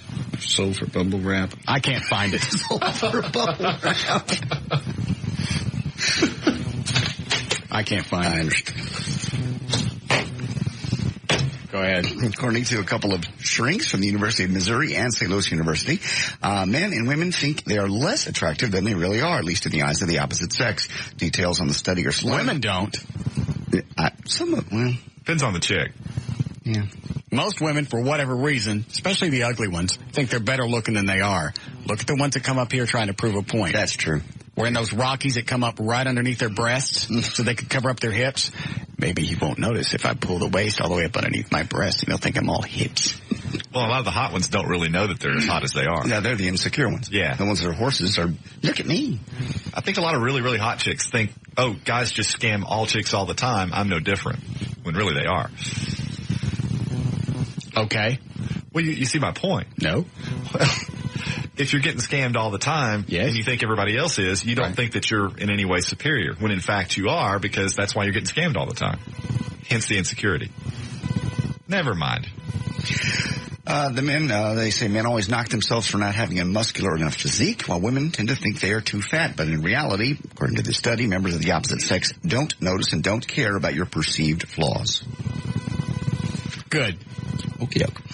Apparently a hot new trend in South Korea is for women to get hair transplants, but not on their head, if you know what I'm saying. They have doctors take hair from their head, actually, and move it down to the lower portion. According to a German doctor who performs the procedure, the structure of the head of the pubic hair on Asians is quite similar. And the pubic area. Why do they do this? Supposedly thick brown hair down there is a sign of fertility. With chicks? Yeah, well, in Asia, apparently. Oh, a big Chinese bush. German doctors add, in the West, women try to reduce their genital hair as much as possible, but in Korea, the trend is to be very hairy. I like that. I know you like the bush. I like it trimmed. Nice thick yard. But you go to the trouble to move hair from your head? Yeah, how much hair are we talking? I don't know. Is it like... Don't give me pictures. Actor Johnny Depp likened the U.S. to a dumb puppy that has big teeth in an interview published today, ridiculing Washington's confrontation with France, where he lives, by the way, over the war in Iraq. The star, who spends much of his time in the south of France with his companion and their two children, told the German magazine couldn't see himself paying more than short visits to Los Angeles, his Los Angeles residence. Isn't it funny? He wouldn't be where he is today if it wasn't for this country. Angeles, yes. That's right. Yeah, he wouldn't be able to live in France and say all these things if it wasn't for this country. I used to like him. I don't like him now. He doesn't mind us spending our American dollars on his pirate movie. Did you go to see that? I did. You didn't like it? I didn't. Basically said he wanted his two children, ages 1 and 4, to experience the United States like a kind of toy. A broken toy, maybe. Investigate a little, check it out, get this feeling, and then get out. Good. Stay there. Friday night, while boating off the coast of Florida, 50-year-old Lonnie Boyd of Colorado Springs, Colorado, got struck by lightning, burned his face, fried a chunk out of his hair, and blew out his eardrums, causing him permanent 40% hearing loss. So what's he going to do? He's going to get a tattoo. While sipping a crisp, refreshing Corona, Lonnie says he'll have a lightning bolt tattoo with the date and time the lightning strike put on and the name Flashman. You want any audio? Or are you ready to get out? How are we doing? Go ahead, do another. Okay. Aerosmith, Britney Spears, and others are going to join thousands of American military personnel. They're going to perform tomorrow for the NFL kickoff live from the National Mall. And Aretha Franklin's going to sing the national anthem at the National Mall. It's going to all be broadcast live on ABC. Cut number 1 is Joe Perry of Aerosmith, giving reasons why Aerosmith wanted to participate. It just sounded like just the right time for us. I mean, we have the time to do it and to kind of honor the troops, and I know that that's going to be a big part of the show. And then, of course, finding out that Aretha Franklin was going to sing the Star Spangled Banner is enough to get me there. And Jerry Perry also says, Joe Perry, says the event's format will determine just what kind of music they'll perform, Aerosmith. It's a concert first for the people that are going to be there live. So there is that aspect, but the main thing is it's, all televised.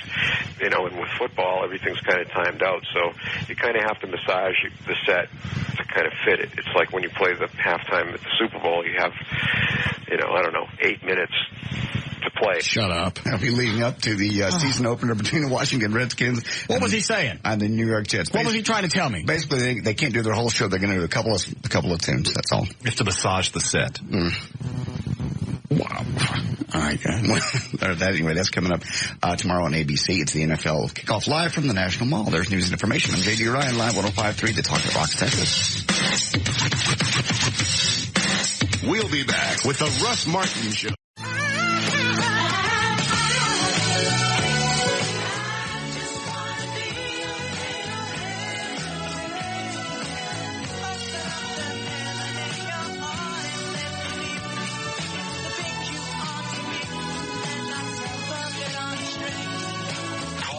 Now at 214-787-1053. Gail on here.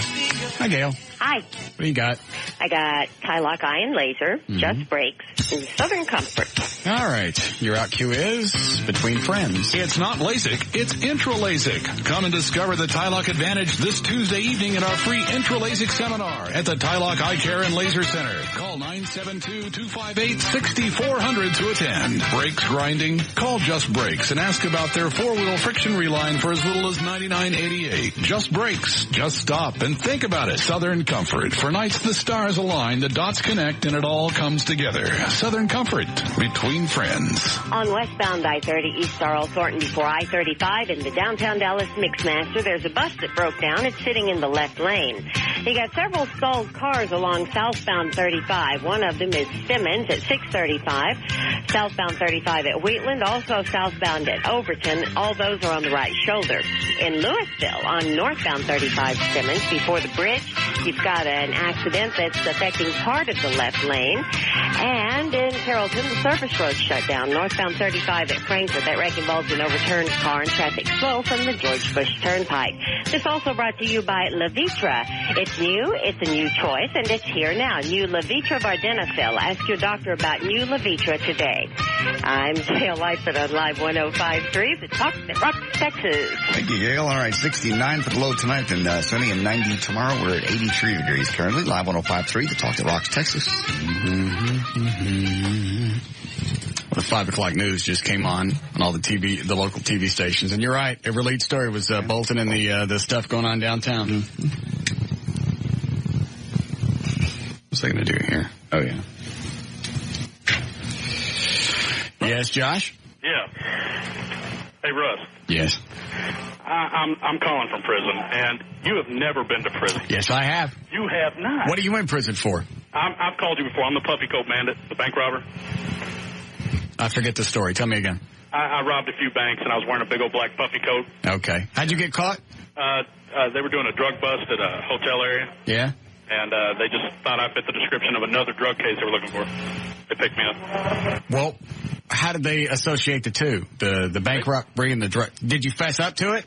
After I got a plea agreement, yeah. But before that, I just denied everything and waited for my lawyer. Well, how did they know you did it if they caught you under false pretenses? Well, here's what happened. They said I fit I'm not the guy. Yeah. That ain't me. No, they found eight. Yes, it is. Okay. Go ahead. They found $8,000 in cash on me, and well, you could have $8,000. Well, they probably matched some serial numbers they were looking for, though. No, there was no bait money. I was very careful about bait money, but they wow. found a bank wrapper with a bank stamp on the back of it, and the FBI came and saw me the next day. Yeah, I didn't take no bait money. Of course, it was all stamped First National Bank of Dallas. Russ, you've never been. And it was all purple from when the tie thing went off, the die pack. Yes, I have. You wouldn't even last one day. I was in an honor farm in Wyoming. Well, I was in the Tennessee Department of Corrections in Nashville. You were never in Tennessee. Yes, I was. Oh, man, they would have had you the first day. That was Easter Sunday of 87. That's when my cellmate would come in and he'd spit milk all over me and said he just pulled a train. You're a freak, Russ. I am not a freak. I was in there that's when I was transporting Darren's dance crew videos across state lines. Yeah. Oh, come on. I did. Anybody else on your show, they'd be okay in prison, but you, well, Trade be somebody. Why would I not be okay in prison? Well, you'd say something smart to somebody. they'd have their way with you, man. No. You're a nice guy, and you're funny as hell, but well, that might save you. I don't know. If you're pretty funny, they might like you. Eddie, they'd bring him with open arms. They'd love him. How much longer are you going to be in? 30 days, and I'm out. 30 days. How long has your whole sentence been? It was 57 months for each count, and they ran it concurrent. So how many did you serve? I got 255 days good time and 6 months halfway house. I'm not sure. See, he just told me, and I don't know how much time, how long he's been in there.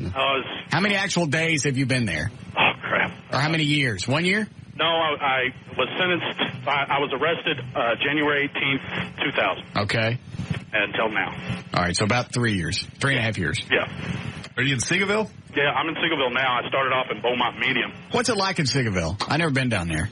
Well, it's pretty much prison. They razor wire. But it's minimum security there, right? Yeah, it's minimum security here, but it's still prison. I mean, you can't go anywhere. Is it pretty rough? That's why they call it prison. Yeah. This ain't the good prison where they let you out. No, they don't let us out. I talked to the warden 3 or 4 times about that. Hey, let me out of here. I went up there. That gate was locked again. If that gate's locked one more time, you and me are going to dance. Yeah. All right, so you're out in a month, and what do you got planned for when you get out? Man, I got to go through 5 months of halfway house, so I'm going to try to get a job. Now, does that mean you have to live in a house with a bunch of other people? No, it's sort of, yeah. It's not a house. It's more like it looks like a prison, but it's, you can go get a job and, work 40 hours a week and go have overnight visits with your family or whatever. But you have to live in a house with or in an area with a bunch of other people still. Yeah, it's men and women. It's co-ed. So. But when you were doing the bank robberies, did you use a gun? No, I never brandished a weapon, which saved me a lot of time. This call is from a federal prison. Well, of course it is. Yeah, sorry. They like to repeat and tell you where I'm calling from. Why does it do that? They don't want you to forget. They want you to know, in case you forget you're talking to a convict. Yeah. Might be trying to sell you oil and gas over the phone or something. Yeah. I can save you 10% off of your... Oh, no, here comes the warden. Don't listen to that. Yeah, that's something to have. There's something wrong with our phone system. Not really in federal prison. Anyway, if we can sign you up next week on this new energy plan. That's my sister. Hang up the phone. Yeah. Credit, Leon!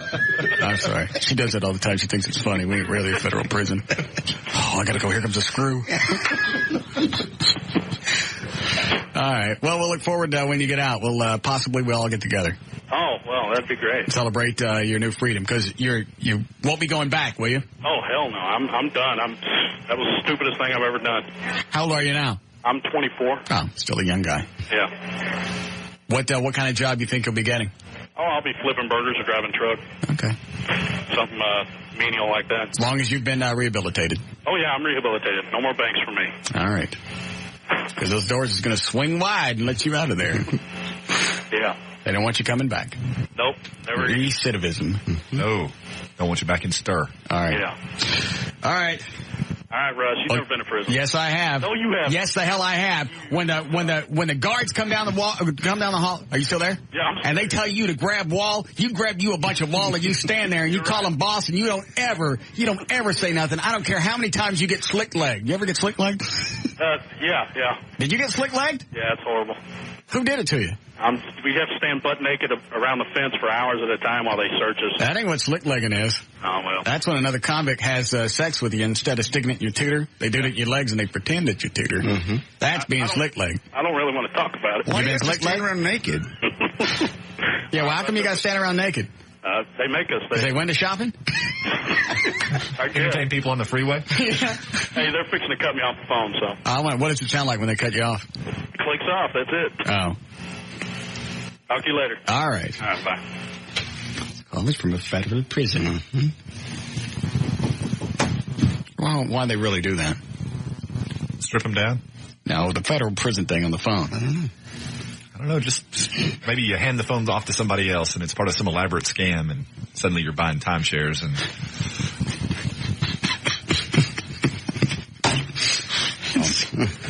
Struck me as funny. All right. Go ahead, Meredith. Hey, Russ, I just want to know why you would hurt JD's feelings the way you did last Tuesday. Hang on, let me think. Yeah, which time was that? It's past Tuesday. What'd I do? From Three Forks doesn't like him, and the only reason he would pick up the bill is because of you. That's true.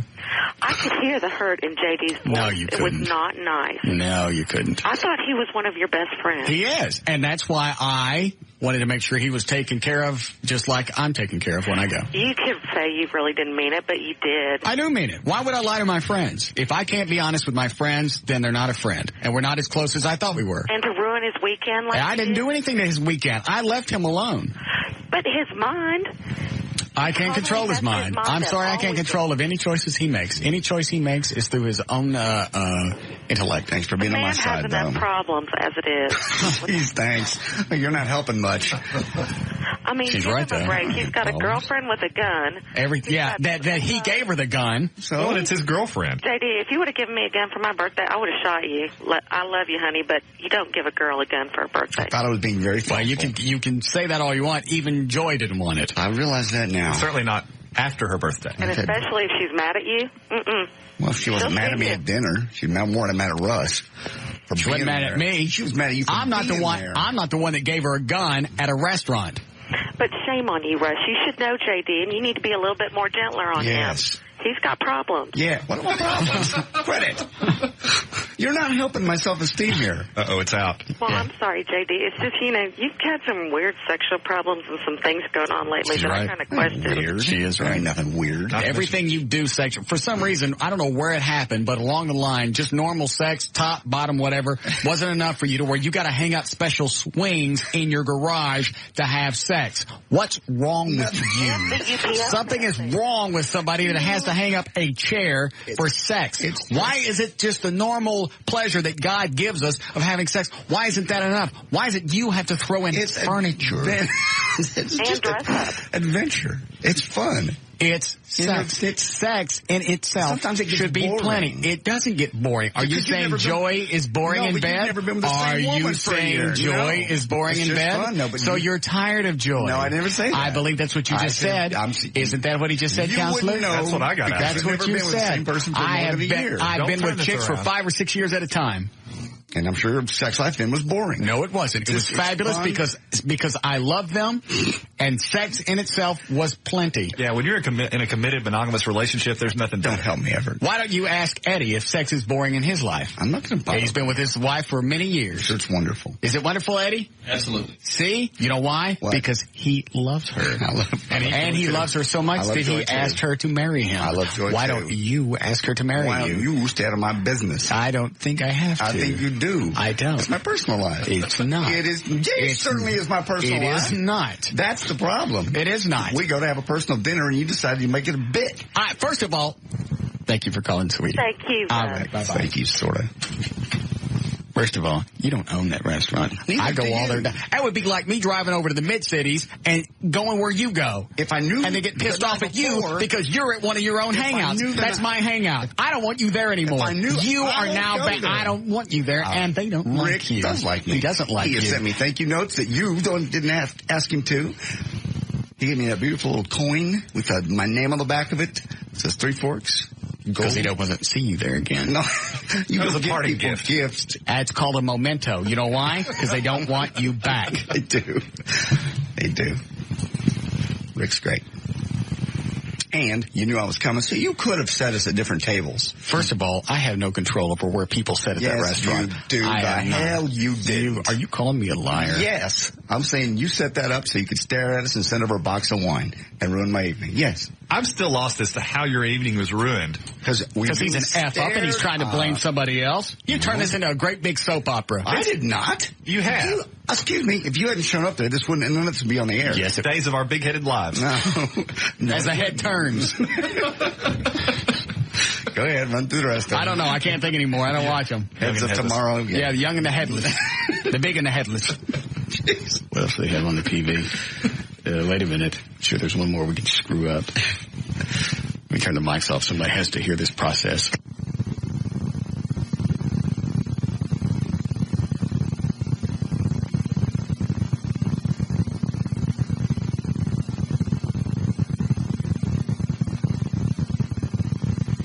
Screw it. We went through them all and they all sucked. Yeah. But it is. It's a great big soap opera because you can't maintain your own relationship. I do maintain my Had relationship. you not screwed up and forgot her birthday, which is August 16th, a very important day to all of us, because you forgot it, that's what got you in trouble. Everything else after that was the domino effect. I was nothing but a mere domino in your overall screwed up life. You're the I domino rest in my life my, is not not screwed up. nothing. Yes, it is. It was perfect. It That was would not. have been the end of it. It would not. Well, if I hadn't told you I was getting her. You're just pissed at yourself because you screwed up and forgot her birthday. Screwed up. I admit and it. now you're trying to take it out on Russ, who did nothing more than show up at the same when restaurant he knew I was and going to send be. you a nice gift. A box of wine. So, I'm sorry, it wasn't your brand. It's a box. You were trying to be a smart aleck. I was not. I admit it was funny. But she felt like she was put on display. Whatever. So. I see what our friendship is deteriorating to. It's not deteriorating anything. And I thank you for everything you've done. I've had it with this job. You have not? Yes, I have. Don't. I'm quitting. They're not quitting. Absolutely. I've had it with you. I've had it with this company. Well, then just fire me. I can't. Why? You'll turn it into a racial issue. You're a black fella. It's okay. I'm sure somebody will come in and screw it around somehow. Some big organization, Headlack or Luhead or whatever will come in and say it was some kind of racial thing just because you got fired. Okay. If Rick doesn't want me to come to this, I don't care anymore. I've had it with his job. I've had it with everything. I don't want to come to where I'm retiring with Letterman. What is wrong with his job? He's done it for 22 years or however long. When I get in radio. Well, I know, but as far as this particular thing you've done for fun. I'm tired. Okay. Tired of Bob screaming at me because I crapped in the urinal. Don't crap in the urinal. I'm not working out anymore because I'm not seeing results. Yes, you are and will. I am. What did she say? She said you will see results. It's been 3.5 weeks. If I hadn't seen anything now, I'm not going to see anything. She said you'll see results. I need somebody to look at me naked that hasn't seen me in a while and tell me if I look any different. Out of luck.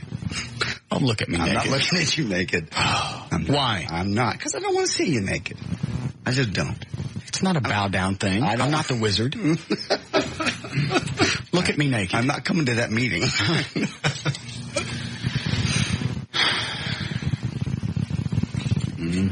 How we doing, Eddie? All right. Go ahead, Philip.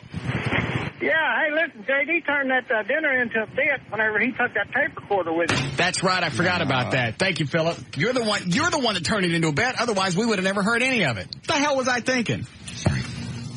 You told me to tape it. You're my boss. You told me to do something. I believe you're on your own personal time. You can do as you choose. You just told me I didn't have any personal time. I had no personal life. No, he said you didn't have a personal life. You really need to pay attention. Yeah. Shut up, Aaron. You follow along. I'm trying. All right. I really thought the gun was a good idea. It's something to protect her. I'm not going back into that. It's not a romantic gift. You didn't even stick a rose in it like I told you. No, I didn't. She's gotten 4 dozen roses since. Roses are not going to get you out of trouble. And 100 balloons all over the floor. That's not going to get you covered. All I know is when we had the business dinner Saturday night, she still seemed a little perturbed and had nothing to do with me because I didn't say nothing to her. I accidentally spit on her and that was it.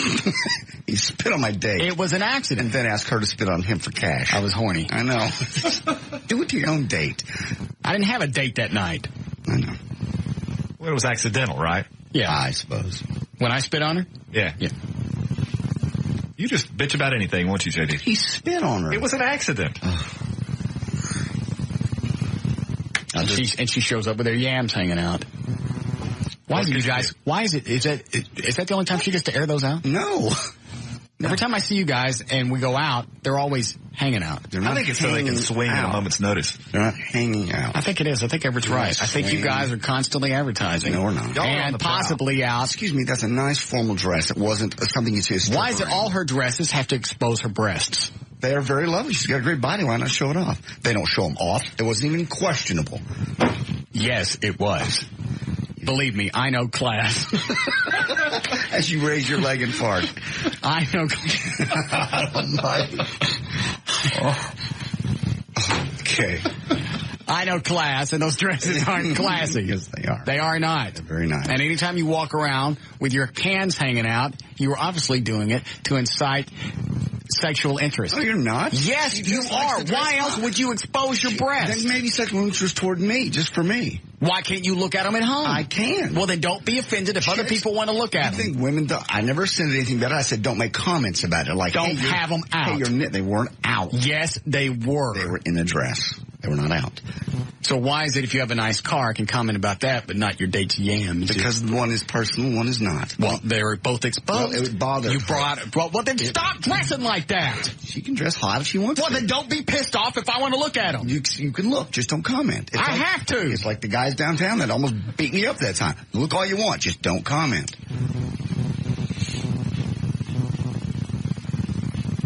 Can I stare at them? If you like to make her uncomfortable, certainly. Then don't dress that way if it makes you uncomfortable to have. They're out to be looked at. Yes. That's why they're out. So would you do that to a stranger? Would you just stare? Wouldn't you just glance? Why would I want to glance if they're out? I don't know when I'm going to see them again. That's called having some taste, some class. No, having taste is not running around with them hanging out. No. You don't see me dressing with things where part of my cleavage is out. Nobody wants to see your cleavage. You don't know what people want to see. They want to see her. No, okay, then don't be mad because I want to look at them. I didn't. Just look and don't make comments. Look all you want. I'm not going out with you anymore. Okay.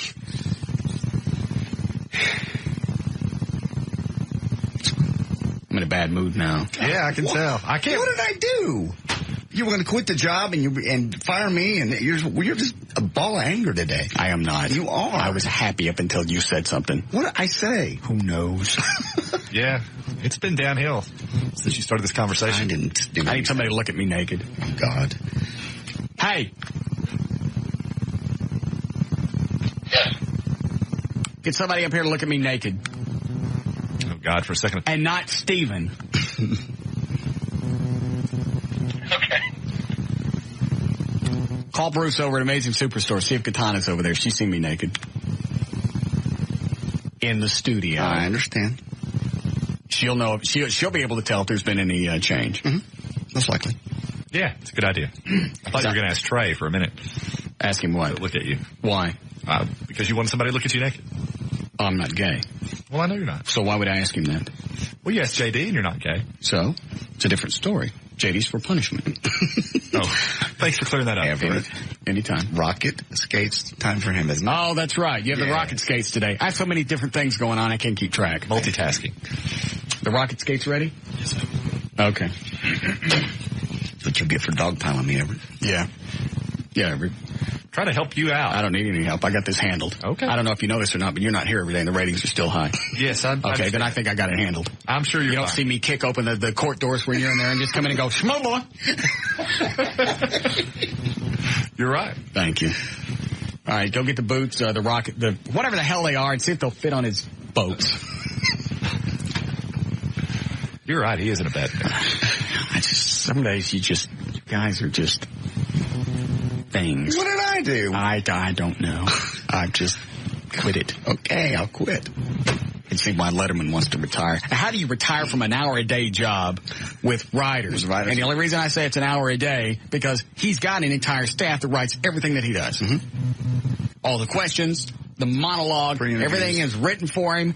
All you got to do is go through it, go, this is funny, this isn't funny, rewrite this, add this one here. Let's shoot it. You're right.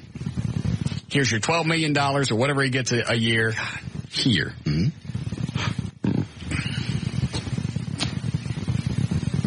I forget. Did Eddie say we needed a break here? I believe he did. Yeah, regardless, I don't care.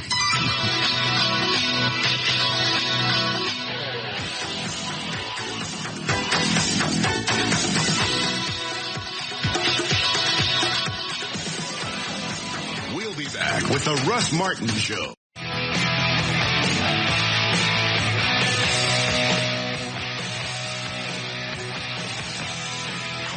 Now at 214-787-1053. All right, 538. J.D. Ryan is here. Everett Newton, Eddie Boyd, Trey Trenholm, Dan O'Malley, Gail Lightfoot with traffic. I'm lost. Did we just finish news?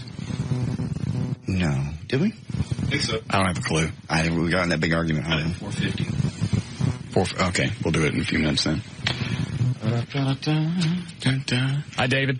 Hey, boss man. Yes. What's going on? Duh. Well, I got a couple of theories about joy. Can't wait to hear them. Well, I'm taking everything on faith about what you said about her dressing up and all that. And there's only Well, you heard JD admit it. He knows that she dresses provocatively. Well, in that case, if she's doing it around you, there's only one of two things she could be doing. Either she's torturing you. Yes. Or she's trying to covertly say that she wants you. Yes. No. Yes. No. Yes. No, she doesn't. You don't know that? Yes, I do. Why are you so adamant? She can't stand you. You don't know that? Yes, but women often do that when they're interested in somebody. That's what they do, is they make it, because I've done it before. Thank you, David. You've given me a wealth of information. Oh, God. She dresses I'll that tell way you, when you're not around, too. It make no difference. Yes, She does. acts like she hates me, so it throws you off. Oh. I did the same thing when I was banging my girlfriend and her roommate. Oh, so I you're banging my girlfriend? No. Okay. You going to follow along? I'm trying. You said you did the same thing when you were banging two people. Right. Okay. Go ahead. I acted like I couldn't stand the roommate, even when I was hitting on her. So it threw off the girlfriend. Mm-hmm. Okay. That's what Joy is doing. She dresses like that all the time. That make no difference. That's why she acts. We're not talking about the way she dresses. We're talking about that's where he started. That's not where that's not what I am saying now. Follow along. I'm following along.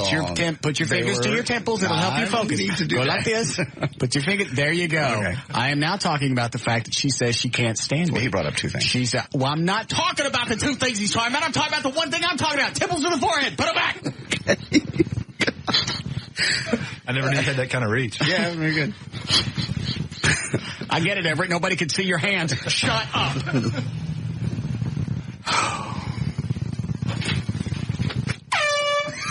You did yourself. What's wrong with you today? I just can't stand it anymore. I just stuck that in my own ear.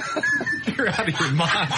You people are just driving me nuts. You go, I didn't know you had that kind of reach. And then you hold your hands out from your head like the listeners can see what the hell you're doing, and you don't say anything about it. Shut up. Shut up. You can do that in court if you want, but don't do it here.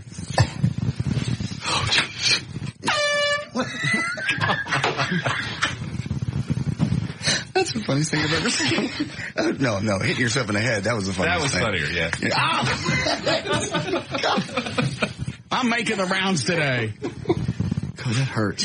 Now that I'm so much stronger. You are stronger. Yeah. What were we talking about? Nothing. That's why she acts like she can't stand me. Okay, she's hitting on you. I don't know that she's hitting on me, but she's covering up any possible attraction that she might have. Covering up very well. So did I. know.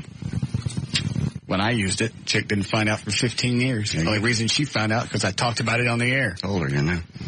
I didn't tell her. I'm still scared to talk about it today. This was back in 1987, and it still scares me to bring it up. Right. The day that I actually fessed up to it on the air, you see, 87, I talked about it in 98, so it's been 11 years. I get home, she is all over the original girlfriend. Right. Not the roommate that I was banging on the side. Right. The original girlfriend is all over my answering machine. Caller ID, phone. I didn't even listen. I just turned the machine off, reset it. I never heard what she said. It's 15 years later. Why does she care?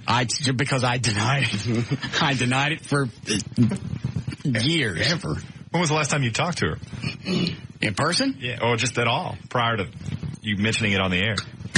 Let's see, if I talked about it in 98, I'd probably talked to her about 2-3 years prior. I always stayed in contact with her parents. It's just amazing that she'd be that twisted off about something that happened with somebody she hadn't talked to in 2 or 3 years. I know, but if I was adamant about the whole thing, it's still, even right now talking about this, it makes me nervous. Yeah, you look at... Because she's the one that used to chase me. Yes, she did. She chased me in a car. She chased me through a parking lot. She chased me a lot. What was she chasing? She wanted to catch me.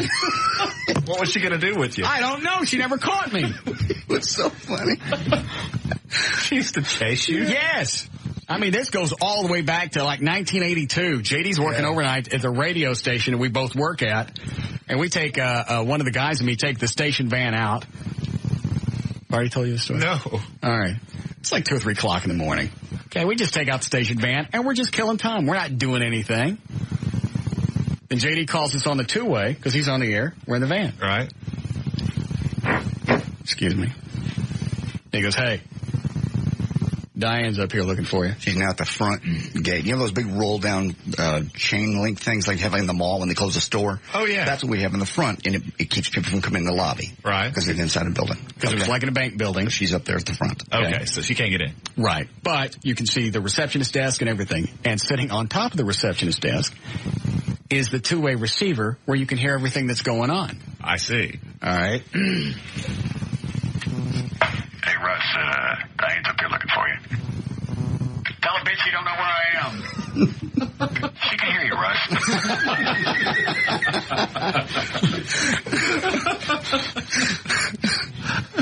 I blame JD for that. Why is that my fault? Because you should have told it. And I said not his she's head. up here. Yeah, but no, there's a difference. that's JD's right. What? No. Yeah. I said Diane is up here. There's a difference between being up here and being able to hear you. Well, she's going to be one of two places. If she's in the studio, she can hear him talk to me. And if she's in front of the lobby, she can hear. He's clear on this one. I didn't even think about it. I forgot about the two-way. Now, what he should have said was, Diane's up here standing out in the lobby with the two ways. And can hear you. And can hear you. But that was just, as soon as he said that. Tell a bitch you don't know where I am. I think she can hear you, Ray. Yeah, that sucked for you. Yeah.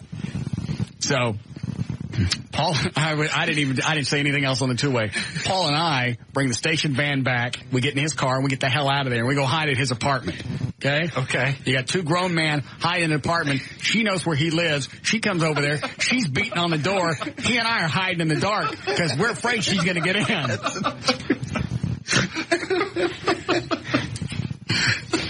Middle of the night, two grown men cowering. Absolutely. Chick. And it's your girlfriend. I waited an hour and a half before I left. Those were some rocky days. So now you wonder why he waited 11 years to tell that story that he was cheating on her? Okay, she'd have killed you. I just bought a 280Z. Yeah? We got in an argument. I'm sitting in the car. She's standing outside screaming at me about something. She starts slamming the top of the car, putting dents in it. Oh, no. So I get out. I went, all right, if this is the way it's going to be. Mm-hmm. I kicked in all her hubcaps. One by one.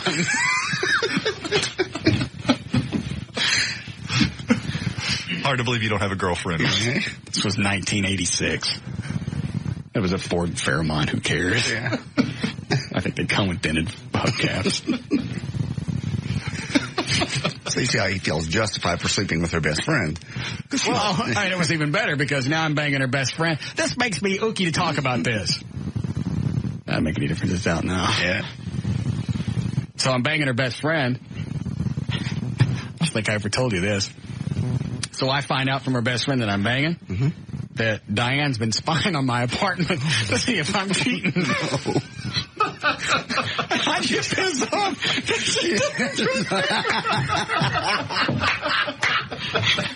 How dare she not trust me? You're stinking. And of course, while she's watching your house, you're over at her house. I'm over here. Yeah, banging her roommate.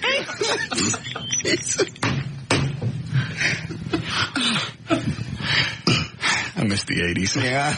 Those were some times. So anyway, I don't even know how we got off on that. Joy wants me. Joy wants you, yes. Thank you. Okay. How we doing, Eddie? All right. Oh, I still got McNeil's message. There's not much to it. He's just bitching because I crapped in the urinal. Yeah. I think it's the first time he's seen something like that. Go ahead, Jake. Hey, buddy. If Joy came over and she slid it over on the side, would you? If you could get away with it, JD would never know what you do. Yes. Huh? Yes. Is that in my mind? Cool. Thanks, Russ. You're welcome. Is that in my mind? Why not? You've done it to me. I have not. Quit saying that. Yes, you have. I have never had one of your girlfriends. Who do you think it was? I'd just like to know which one you think it was. Take your pick. No. Because I know how you are. I've never done that. I've never put myself in that position to be. Yeah, I have never. Have. When? I don't when know. would you not know? I don't know. You're sure defensive about it, though. It's because you've been saying it for 13 years. Why'd you do it? I didn't do it. You thought that back when we had the TV show. You tried to trick me. So which one did you sleep with? I didn't sleep with any of them. Which one was it? None. All right. I wouldn't do that. I'll let it go. Wouldn't do it. Which one was it? I'm not telling you. I'm not telling. Yeah. All right. We'll run through these and we'll take a break. We'll come back and do news. Okay. All right, you want to hear McNeil? There's not much to the message. Sure, McNeil. All right. Make it quick, Ann. Oh, hey, Russ. Yes. Quick question for Everett. Okay. Legal question. Okay. Divorced mother, 3 kids. Quick question. All right. Russ, it's Bob. Well, it's been like 3 years now, and every day I come in here and wonder, what the hell are you thinking? I mean, I've got the cleanup crew in here screaming at me because you have to go in and put a dookie in the urinal. Where am I supposed to go? Well, really, what am I going to do? I agree. I mean, there's no place else to go. I'm not going to go outside and cop a squat. Done it before. I've done that at my house because I forgot and they shut the water off on me, and I'm not going to crap in my own pool. No.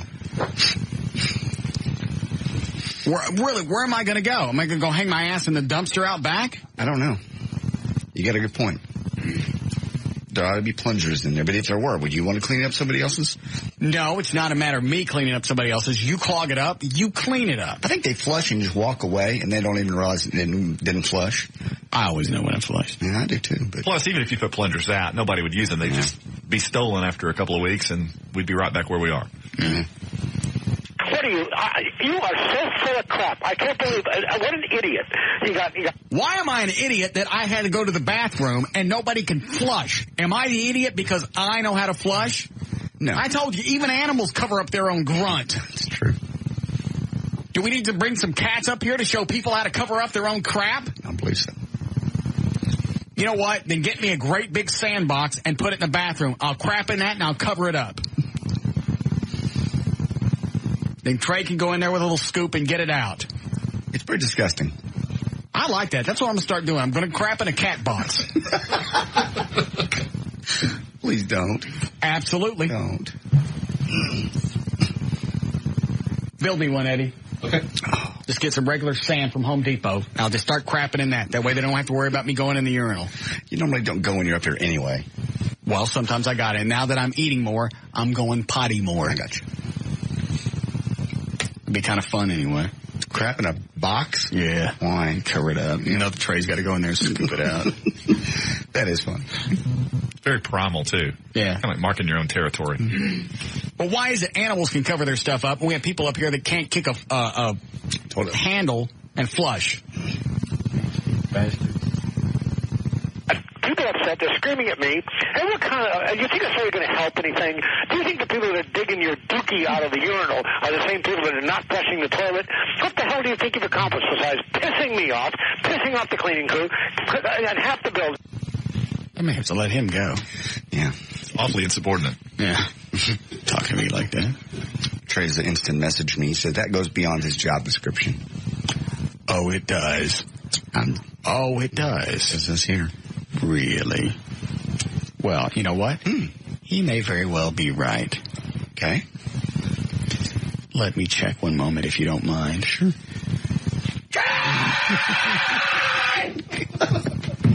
And we'll just check with him. Okay.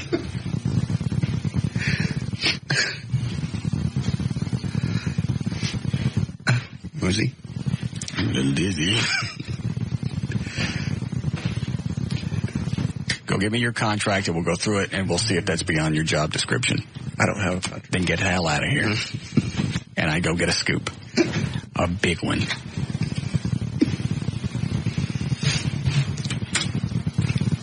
That's exactly what I thought. Yeah. All right. Let me see if there's anything else on here. And making a complete damn fool of yourself. Christ, Russ, this has done nothing. It's done absolutely nothing. But how am I making a fool out of myself? I don't know. Has it made this an issue now? Because we've been bitching about the fact that nobody can go in there and take a simple toilet and flush it. I don't believe it's that entailing of an event. It's not. If it didn't go down, kick it. Try and break it up. Talk to it. Coerce it if you must. But get it to go down the toilet, because either you're going to do it or somebody else is going to do it, and it's your junk. Why don't you take care of it? I agree. And this has been going on for so long. Ridiculous. I'll get my own cat box. Okay. Well, I believe you. You've gotten everything you've asked for so far, up to and including a horse to walk through the building. But give me trouble. It will not help anything as far as getting the bathrooms cleaned up. And you just pissed off everyone in the building. I mean, for Christ's sake, would you come talk to me before you do stupid shit like this? I mean... Oh, what am I going to do? Hey, Bob, I got a crap. Yeah. I don't say it would have helped. No, it's ridiculous. He wasn't here. I know. I just don't know what to tell you. This is ridiculous. Just can't get good help these days. No, I'll have to write him up. Yeah. Talk to me like that. All right, break before news? Please. All right, we'll be back.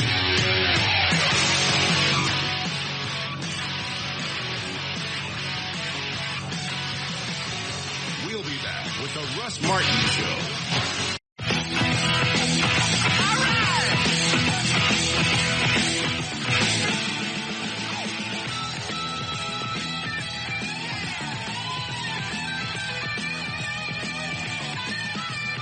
How much?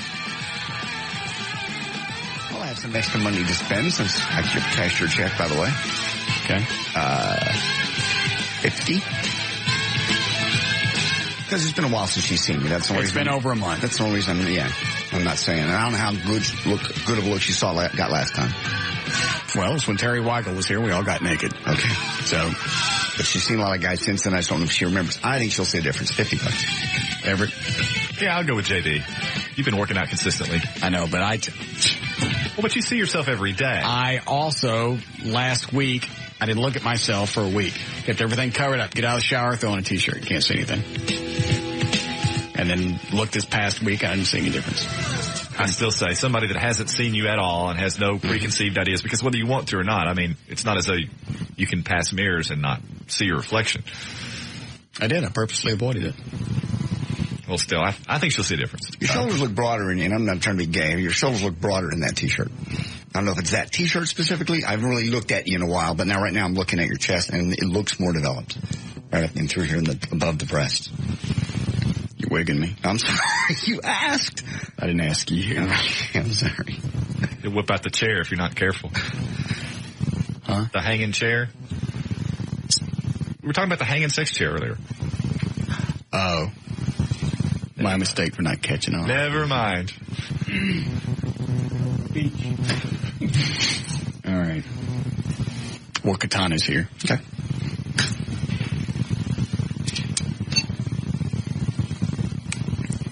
Vlad. Yes.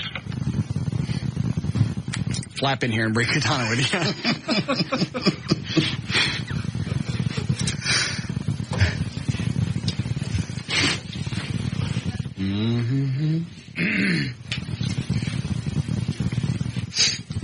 There it is, top of the hour. News starts again. It's that guy with the megaphone down at City Hall. Top of every hour, 4 or 5, the middle one. Hi, sweetie. How are you? Good. That's a different outfit. Well, I was out doing errands when Trey called, so I'm like... It's still nice. Totally dressed down. Well, thank you. Turn around. I haven't seen you. Walk forward a little bit. And you really don't work out? No. I'm trying to get back into it, although... How do you stay that thin? What do you normally eat? Everything. There's no way you can stay... Do you yak it? No, that's disgusting. There's no way you can stay that thin. Just your metabolism. Yeah, but have you ever said how old you are? 35. Yeah. 35, your metabolism's slowed down. So that's why it's like, I mean, that's a 22-year-old body. Mm-hmm. Good genetics. Yeah. All them Asian women hold up good. They do. They do? That's what you I get. hope so. Do I look any different? Your hair's growing out. See? That's it. She can't see with you. Yeah, Take that's her not shirt off. You can't ask the question yet. I don't want to take my shirt off. How can she tell? When she saw you naked before. It was in the studio. I'm aware. Terry Weigel is here. Okay. That the only time? Yes. Okie dokie. That's the only time for you to concern yourself. I understand.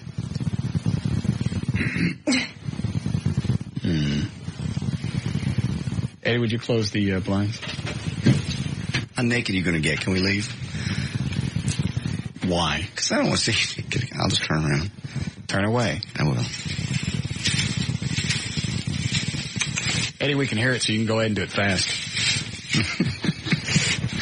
If I do it slow, it won't be as irritating.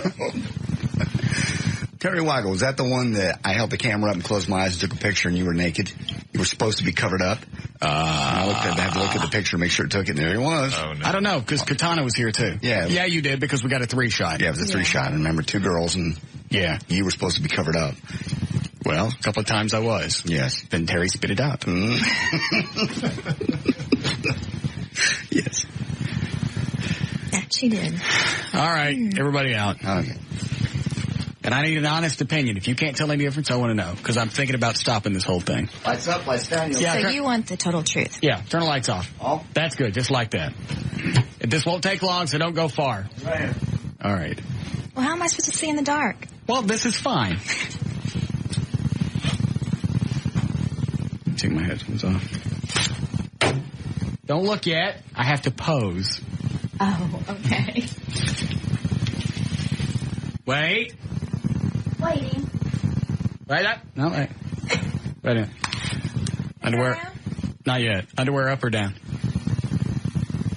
Well, it depends. Have you changed in that area? I'll pull them down. Don't look yet. And I have to pose. Okay. Now remember, it's only been 3 weeks. Okay. Since I started working out. Well, then how am I supposed to tell the difference? Well, you could tell me if you see anything. Okay. Hang on, let me flex a couple of times. Rub so it don't look so small. All right, hold on. Wait. Did it take you a long time to take your clothes off? Hey. Hey, flex. Okay, you can look. You sure? Hurry up. Okay. See, you can't tell the difference, can you?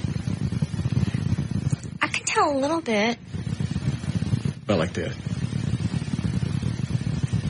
Yeah. Are you straining? Okay, turn around. Turn around. I can tell a little bit. Where? In your chest area. But not a lot, right? Well, not yet. It's only been 3 weeks. I know it. All right, tell them they can come back in. Well, here. This is lame, but this is for you. It reminded me of you. A little Batman shake. Go let them back in, would you?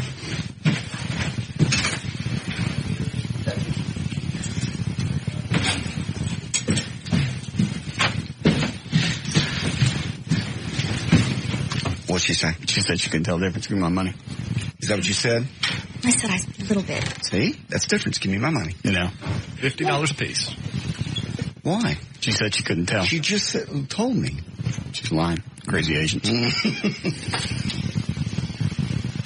You've been working out, every night. I was just talking about that in the hall. You've been doing it very consistently, 45 minutes to an hour every night. It's been an hour every night. Every night. Including working in the yard, doing aerobics 4 or 5 times a week. How come I ain't seen no difference? She is. She said a little bit, and she had to look around. It's only been 3 weeks. So? You can't see a lot in 3 weeks. Come over here and see if I feel any firmer. You'll have another month until you dance. So what's going to happen in a month? A lot. They're going to start pushing you now. Firmer? See, she says that. Huh? You're firmer. Really? Mm-hmm. Mm-hmm. Yeah, you are. A lot? Grab her on front. A little higher. You ain't working it out. Yes, I am. Pull on it every day. Huh? Here, does it feel firmer there? Oh, no. No. Well, stand there and think about it. Give it a minute. Yeah. Can you really tell anything? Mm-hmm. Really? Mm-hmm. Let me flex. All right, do it now. Well, definitely when you flex. Are you straining then when you do that? No, not really. Okay. I'm not flexing now. They got you warmed up. Now they'll push you. You're on the final stretch. She was pushing last night because we jumped up to like 12 sets. Good. 12. Not 12. I'd been doing 3. I bet you're not doing 12. What is this? What's in this thing? I don't know. But well, where'd you get it? I stopped to get gas somewhere and just get a drink, and I saw it, and I was like, Russ. Oh, it's a little Batman. It says Batman belly washer. I don't even know what this tastes like. I just got it because of the Batman thing.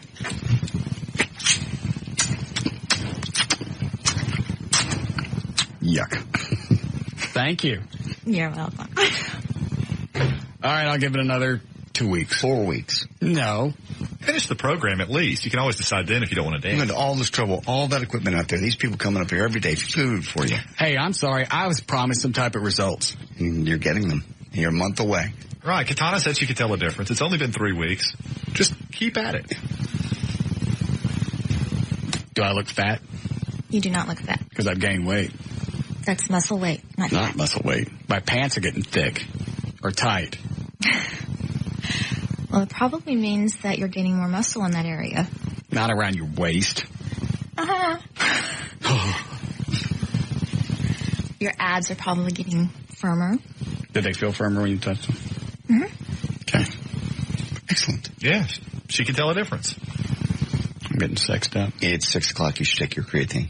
Oh, thank you. Can we do the rocket boots now? Yeah, go to. We don't have to break anytime soon, right? No. All right, open up the phone line, send Everett outside, light him up, let's go. Sorry, Everett, I'd love to let this go, but it's out of my hands. That's okay. I figure if it works out, great. If not, I've always wanted to own a radio station. Good.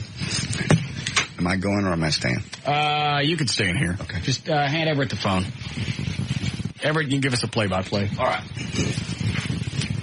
Dan, I'll answer the phone when it lights up. I got it. That you, E? Yes. Okay.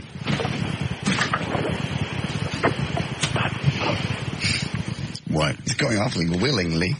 Yeah, that's the way a real man does it. Does it bitch and moan and whine the whole time. I had shorts on. So, you also came after me. You also knew several days in advance you were going to have to do it. Forgot. Well, you forgot 3 or 4 days in a row. Mad me with sparklers up against my leg. Where are you, Everett?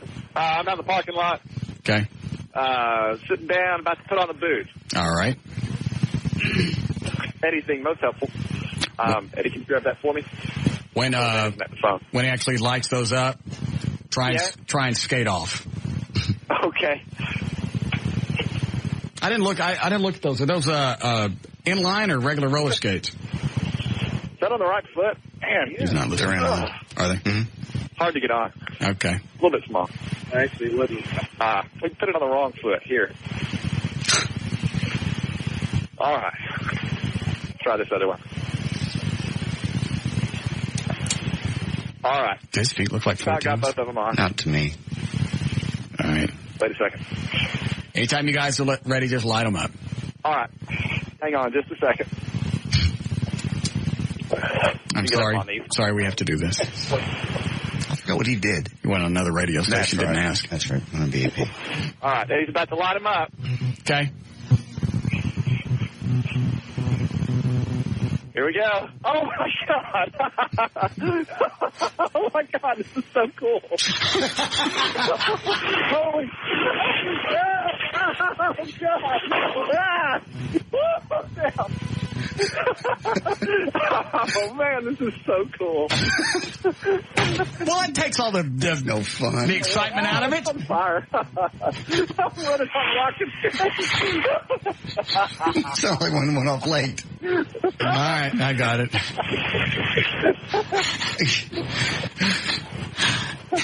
Look out. Then, of course, did he just say, "Oh, Joey, I'm on fire"? Yes. I'm on fire.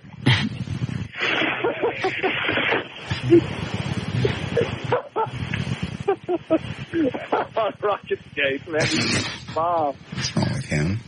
Oh. Are you done? Make him do something else. This wasn't any good. What the hell is you going to do with it? Death tent? You didn't spin the death tent. Didn't come up. This is so cool. Thanks.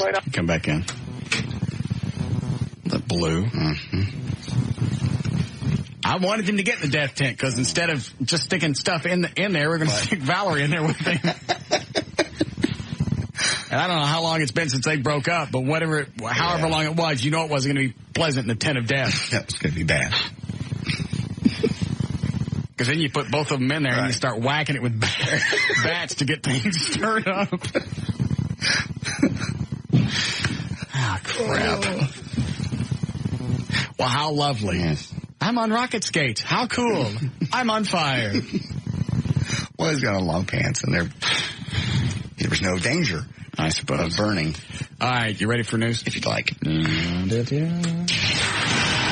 All right, 6:13, J.D. Ryan's on Live 105. Thank you, Russ. Homeland Security Secretary Tom Ridge says... Sponsored by anybody? No. Eddie Litt. Oh, yeah, Miller Lite. I'm sorry, we have one more. This hour of the Russ Martin Show is brought to you in part by Miller Lite. All right, Homeland Security Secretary Tom Ridge says Al-Qaeda remains intent on launching a new terroristic strike against the United States and inside the United States. Homeland, we are their number one target, he says, in an interview with the Associated Press. If their interest is in their interest in undermining the United States economy with the emphasis on aviation. Look at his ankles. I know, I can't read because it's thinking. No, look at his ankles. Oh, my God. It burned. Did they burn through the boots? Yeah, it melted the plastic and then started shooting because I had to take the pads out of it to get his feet to fit in there. So it was just shooting straight onto his feet. Where are the boots? Over here. Let me see them. God, it stinks in here. You had to rig it back in. Dude, that's so rural. Even though you I'm serious. That was so cool. Even though you burned your pants. Look at that. Oh, my Lord. That burned right through the skates. Oh, man, it was hot. I'll give you that. But it was pretty cool, man. Look at my jeans and my socks. I was on fire. Look at that. You should get a picture. You should get a picture of my jeans. And he's excited about it. Man, that was the coolest thing I've ever. All right, you don't get to spin a wheel anymore. Shut up. Go ahead. Federal agents today arrested a Hollywood, Florida man who authorities say runs websites that use misspelled addresses to direct children looking for Disneyland or the Teletubbies to graphic sex instead. It was the first prosecution in the nation under a provision of the new Amber Alert legislation that makes it a crime to use a misleading web address to entice children to pornography. John Zakari is this guy's name. He's 53, registered thousands of internet domain names, and was earning up to $1 million per year off of them, much of it from sex sites. I know. Eddie, take these out of here. That smoke is getting me. Coughing hard. Speaking of coughing hard at the first sign. Is this a host job ever? Dude, you got to do it. I'm not doing it. I'm serious. I'm just wondering if this is one of those things. If I act like I enjoy it, they'll never ask me to spin the wheel again. Try it yourself. Hang on. What? What are you doing? Quit it. Spin the wheel. Stop it. Oh, jeez. Got to go rocket skates on me? What is that? Stun gun to the balls. Oh, that won't be as much fun. I think I'll do the rocket skate. Let me spin the wheel. Okay, coughing hard at the first sign of a heart attack could save a patient's life. According to new research, the pumping action caused by the vigorous coughing could push blood through the body and the brain for valuable minutes while the ambulance arrives. Currently, only 1 in 10 victims of cardiac arrest survive without serious brain damage. High-risk patients should therefore be taught how to do the cough maneuver effectively. Starting today, it's going to cost more every time you go through DFW Airport, no matter how long you stay in there. Now, every car entering the airport must pay at least $1, which means there's no longer that free 30-minute grace period to drop off passengers. The price of remote parking went from $5 to $6 a day starting today. Super couple, Jennifer Lopez and Ben Affleck are planning to marry next weekend on a hillside estate near Santa Barbara, California. Celebrity magazine Us Weekly reported the September the 14th wedding will be catered by Santa Barbara's Four Seasons Biltmore Hotel, where Lopez and Affleck dined recently. Actress-singer married Chris Judd. We're talking about Lopez, obviously. In a private ceremony on September 29th, 2001, in an event garnished with 10,000 white and pastel rosebuds. They, of course, came just months after she broke it off with P. Diddy, and this is Affleck's first marriage, her second, third, I don't know. You follow any of that? No, they get married. What were all the other things? It's just about her last one was, it lasted about 6 months. She kind of went in and out of, it was just her last marriage only lasted a few months, and they spent 10,000 white and pastel rosebuds. I mean, they made a big deal out of it, and she was like, because she's an idiot. And I'm sure she'll do the same thing again, and her next marriage, and the one after that. Yeah. She doesn't know what the hell she's doing, and she's not going to figure it out until she's probably 50, and nobody's going to want her. How old is she? 33. And she's already on her third marriage? Yeah. And something I heard on the news today, she didn't want to do that whole shtick thing with Britney and Madonna because she didn't want to wear a wedding dress that close to her own actual wedding. Oh, I didn't know that. Really? But then they show, she's worried about what she's wearing. Then they show her on TV running around with her hoots hanging out. Oh, you're the one to be concerned about what you wear. She's wearing those dresses where it's like a great big long halter top that stops right underneath her belly button. I've seen those. A tramp. And it was quite a birthday in paradise for Cameron Diaz. Well, not actually the one she was hoping for. She broke her nose Saturday on her 31st birthday during a surfing mishap off Waikiki Beach. On Tuesday, the actress was wearing... That's not very smart. No. She was wearing two... They couldn't get cake. No. By two little... just by Tuesday, apparently it wasn't too bad. She was wearing two tiny bandage strips on the bridge of her nose with no visible swelling by Tuesday. It happened Saturday. So a couple days later... Why did she do it? She did it as an accident. Oh. Yeah, she was surfing out there, and somebody they weren't even with let their board go, and it caught her, the wave caught her nose. Okay. Broke her cute little nose. Okay, there's news and information. I'm J.D. Ryan, Live 105.3, The Talk That Rocks Texas.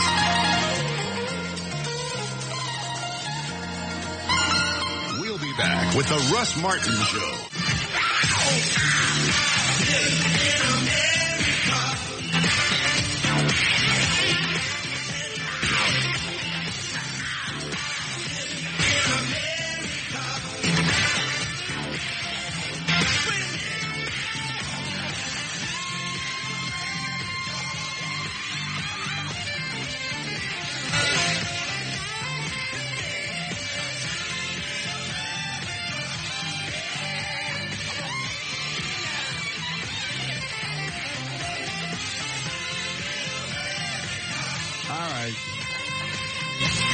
I want to go Wiz. Where'd Katana go? Sleep? I don't know. Been here a minute ago during Eddie's spot. Come in here, snowman.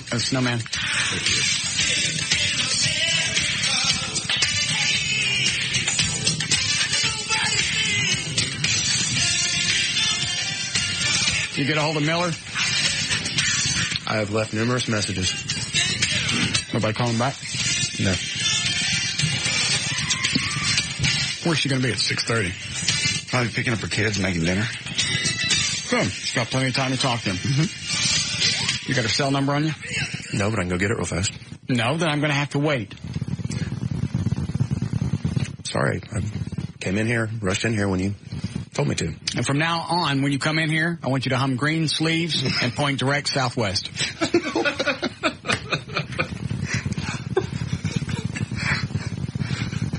Go out and come back in and try it. You want me to hum? Green Sleeves and point direct southwest. What is Green Sleeves? It's a song. I don't know it.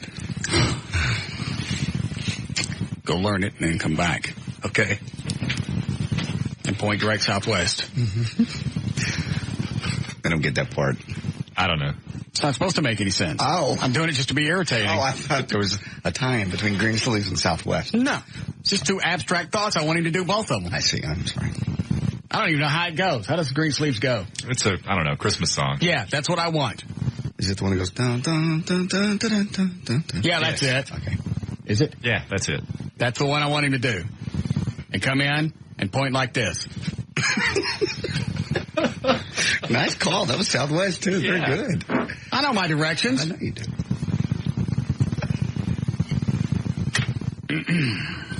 We just did news, right? Yes. What are we playing today, Eddie? Are you going to play Dumbass Jeopardy or Will of Dicks?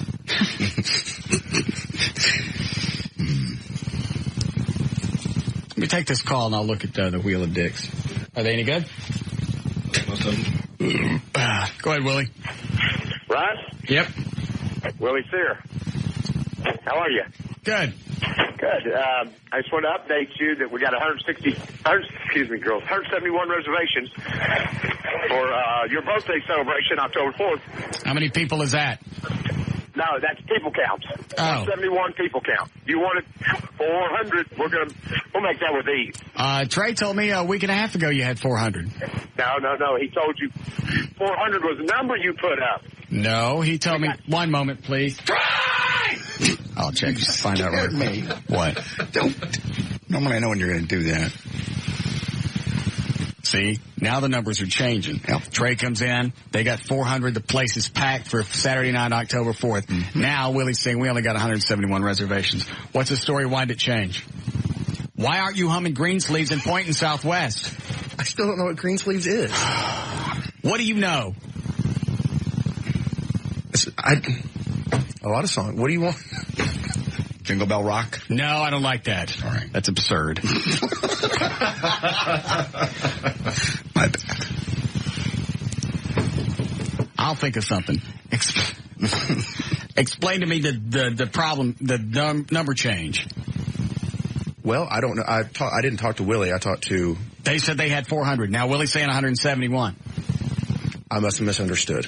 Did you? Or is Willie lying to me? No, Willie's not going to lie to you. I just must have misunderstood. How did you misunderstand? I honestly don't know. All right. Willie? Yes, sir. 171 confirmed reservations? 171 confirmed at this time. Yes, sir. But we'll have 500 through the door that night, but we're going to confirm 400 reservations. And we're going to raise some money for your charity. And I had a nice meeting with your people today. Oh, you did? Yes. Oh, the people Steve was very nice. Chloe was very nice. Who was Steve? Trey was a nice meeting with that Hard Rock, and I think we got everything straightened out. Well, you let me know when you get to 400. I will be on your doorstep. I'll send you some things. I don't have it. And you're going to I don't have it. And you're going to match whatever I make on stage? Yes, I will. I certainly will. All right. Thanks for your foundation. And you know what? I don't have an act or anything. But we'll fix it up. Routine? Yeah, I don't have a routine. If you want me to, I'll send some guys down. I'd rather you didn't. To the studio. And I don't like being around those guys. It makes me feel bad about myself. And choreograph you something. But you're going to need to choreograph something and get an outfit. We can get you an act together. Get you some hot chicks to help you with that, not guys. Yeah. We'll get some gals to come up and choreograph some for you. That'd be all right. Okay. All right. Let me know when you get to 400. All right. Have a good day. All right. I don't even know if I'm going. Yes, you are. That's a month away. I got a month. I got a day over a month to see some kind of change in naked. It'll happen. Katana's already seeing it. If you keep working hard, it's only going to get better. You have almost no fat. It's a great idea. You'll rule. Where you going? Well, usually you throw me out of the studio. I'm thinking of a song I want you to hum when you come in from here on out. Nobody say anything, I'm thinking.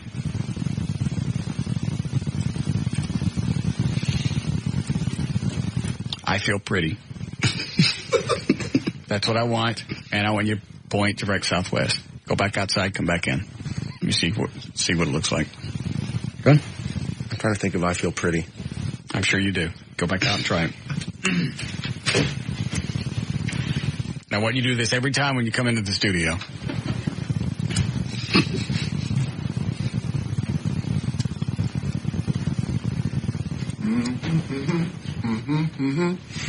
You're not pointing southwest. You're an idiot. Get out of here. How hard is that? Well, you're asking him to multitask. Humming and pointing. All right, give me the, let me see the wheel of dicks.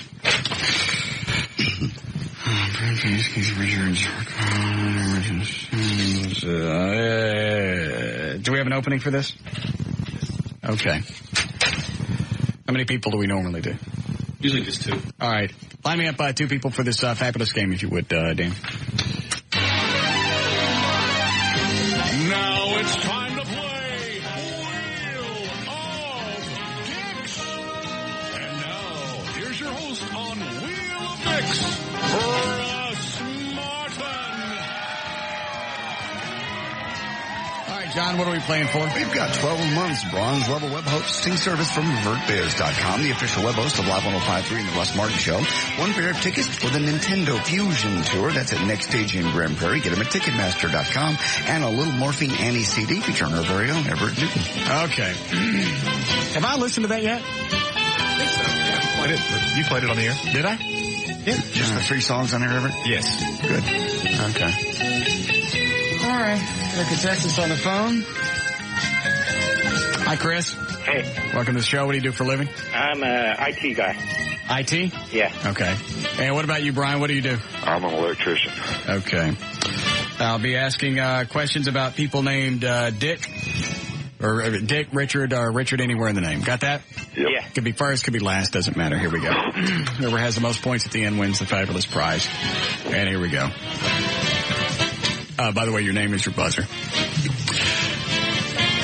You would have a prune face, too, if this famous Dick... Hold on. Hold on a second. I got to proofread one of these. You would have a prune face, too, if this famous Dick... All right, I got to reword. You would have a prune face, too, if this famous Dick shot you in the face.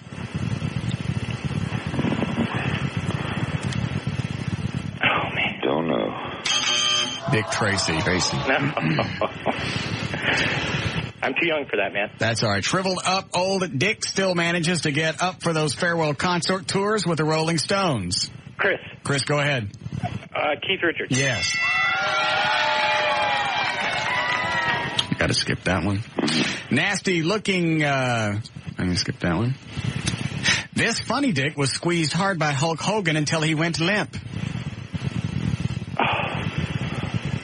What TV show was he on? He's still on Law and Order. Law and Order. It's also on Law and Order. Chris. Go ahead, Chris. Ricky Schroeder. Nope. We're going to take a Ricky Schroeder, but that's not the right guy. Richard Belzer is the guy. No. Let me see. Are the ones checked off you think we should finish with? Yeah. Okay. This little Dick got bigger and used to hang out on NYPD Blue. Chris. Go ahead, Chris. Ricky Schroeder. Ricky Schroeder is right. This ugly Dick stalked Los Angeles,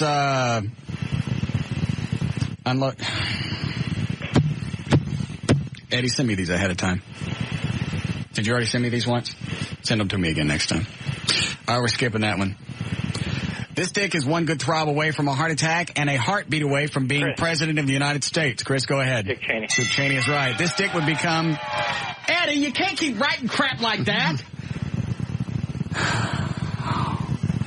This Dick would stand back up after tripping over an ottoman at the beginning of every show. Chris. Go ahead, Chris. Dick Van Dyke. Look what he wrote. Let me see. Oh, yeah. We're about done with this. Let's skip that one. This gray-haired Dick was all... What's the score? Chris has 4, Brian and Minnie. Give it to him. All right, he's got a pair of tickets for the Nintendo Fusion Tour, and that'll be at next stage in Grand Prairie. You can get yours at Ticketmaster.com. 12 months bronze level web hosting service from BirdFizz.com, the official web host of Live 105.3 and the Russ Martin Show, and a little morphine CD featuring every drinking. All up inside is not something you can use in the same sentence. Oh. I just thought since it was... I don't care what you thought.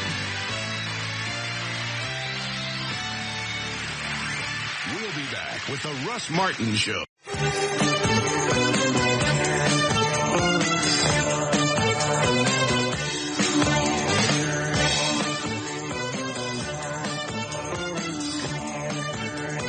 He knows he can't write that. He doesn't know all the rules of double entendre, what you can say, and he sent them to you for approval. I sent them a long time ago. Well, I can't memorize everything that comes across my computer. They were just as inappropriate a long time ago. I didn't look at them. Oh, there you go. Now quit it. You're going to make him feel bad. He will beat himself up over that for 2 weeks. No, he won't. The hell he won't. He will not. He will. I sit in the office with him all day, every day. You don't. Quit.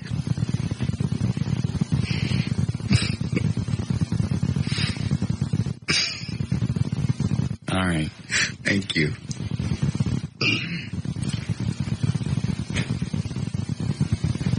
Don't. Just don't. I know. This Dick used to... Where's my beep? There. Used to... All over Samantha's...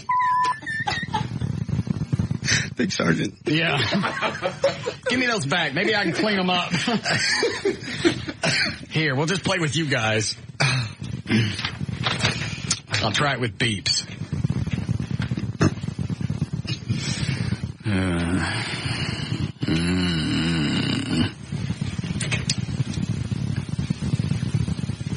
This big Dick is usually attached to the front of Charlie Sheen's jeans? Everett. Everett. What is Little Richard? Charlie.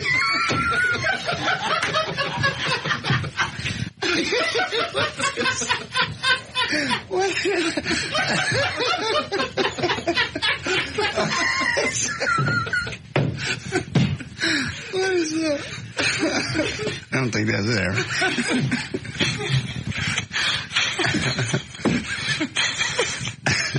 Denise Richards. Oh. Oh, that's close. Oh, yeah.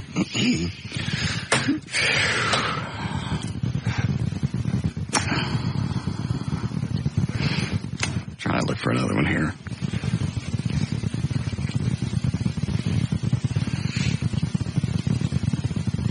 Here. Okay. This little dick gets moist and sweaty around fat people. JD. Oh, what? JD, go ahead. It was Richard Simmons? Yes.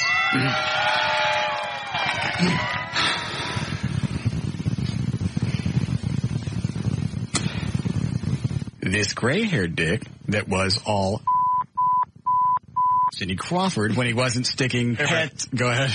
Who's Richard Gere? Yes. Yeah. That's the one where I gave up earlier. Okay. This one's all right.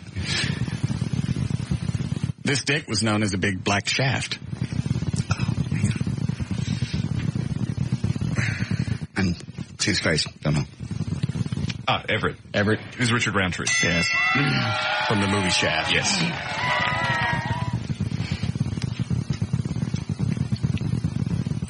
A really dick that almost ended up bitten off by a shark in Jaws. Oh. Everett. Everett. Who's Richard Dreyfuss? Yes. This dick trained Rambo to draw first blood.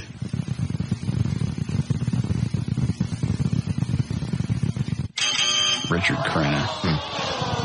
Oh, the real McCoys. Yeah. Even though he's almost 100, this dick doesn't have one curly gray hair. He ain't almost 100. Well, don't put he's 100 if you're guessing. American Bandstand. Oh, who is Everett? Yes. Dick Clark. Yes.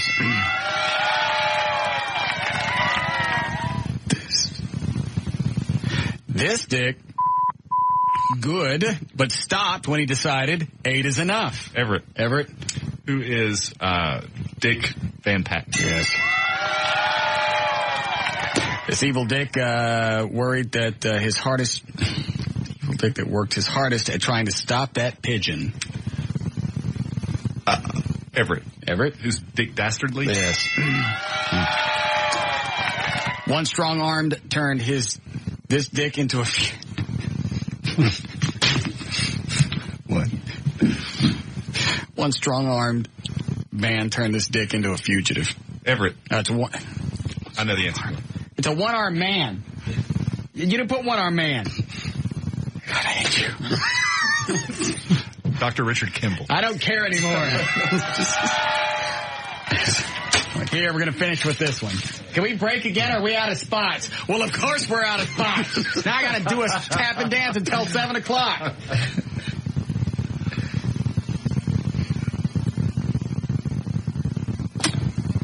This brown dick looks like fine Corinthian leather. Everett. Everett. Who's the Ricardo Montalban? Yes. Is there any more I can clean up?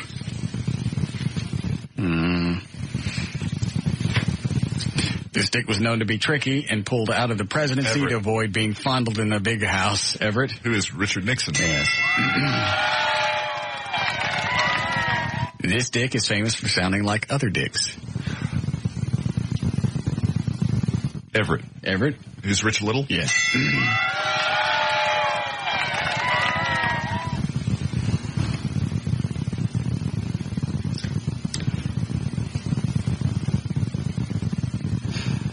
Maybe if I do this one fast, nobody will know. Okay. Big ball-headed dick from Night Court. Everett. Everett. Who is Richard Mole?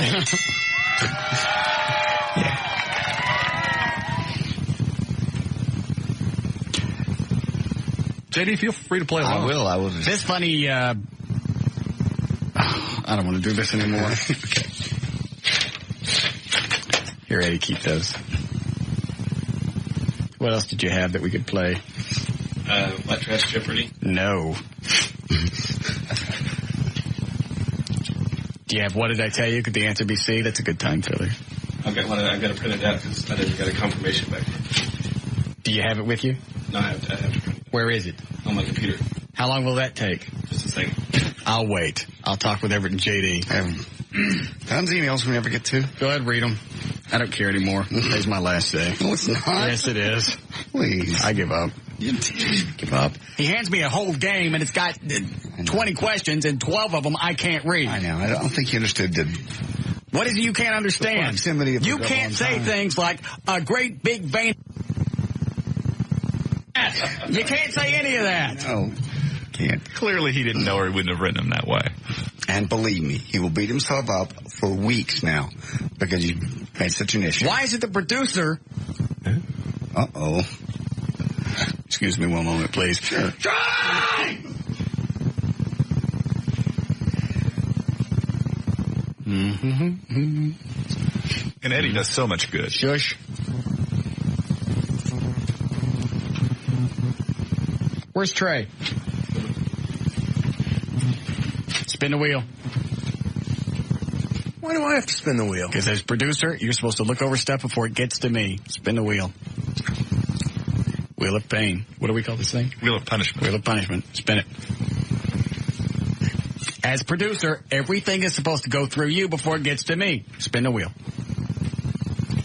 It's out of my hands. I went to McNeil, and he wouldn't. He was adamant. Spin the wheel. I knew I could get a bit out of this. Mm-hmm. Yeah. Spin it hard.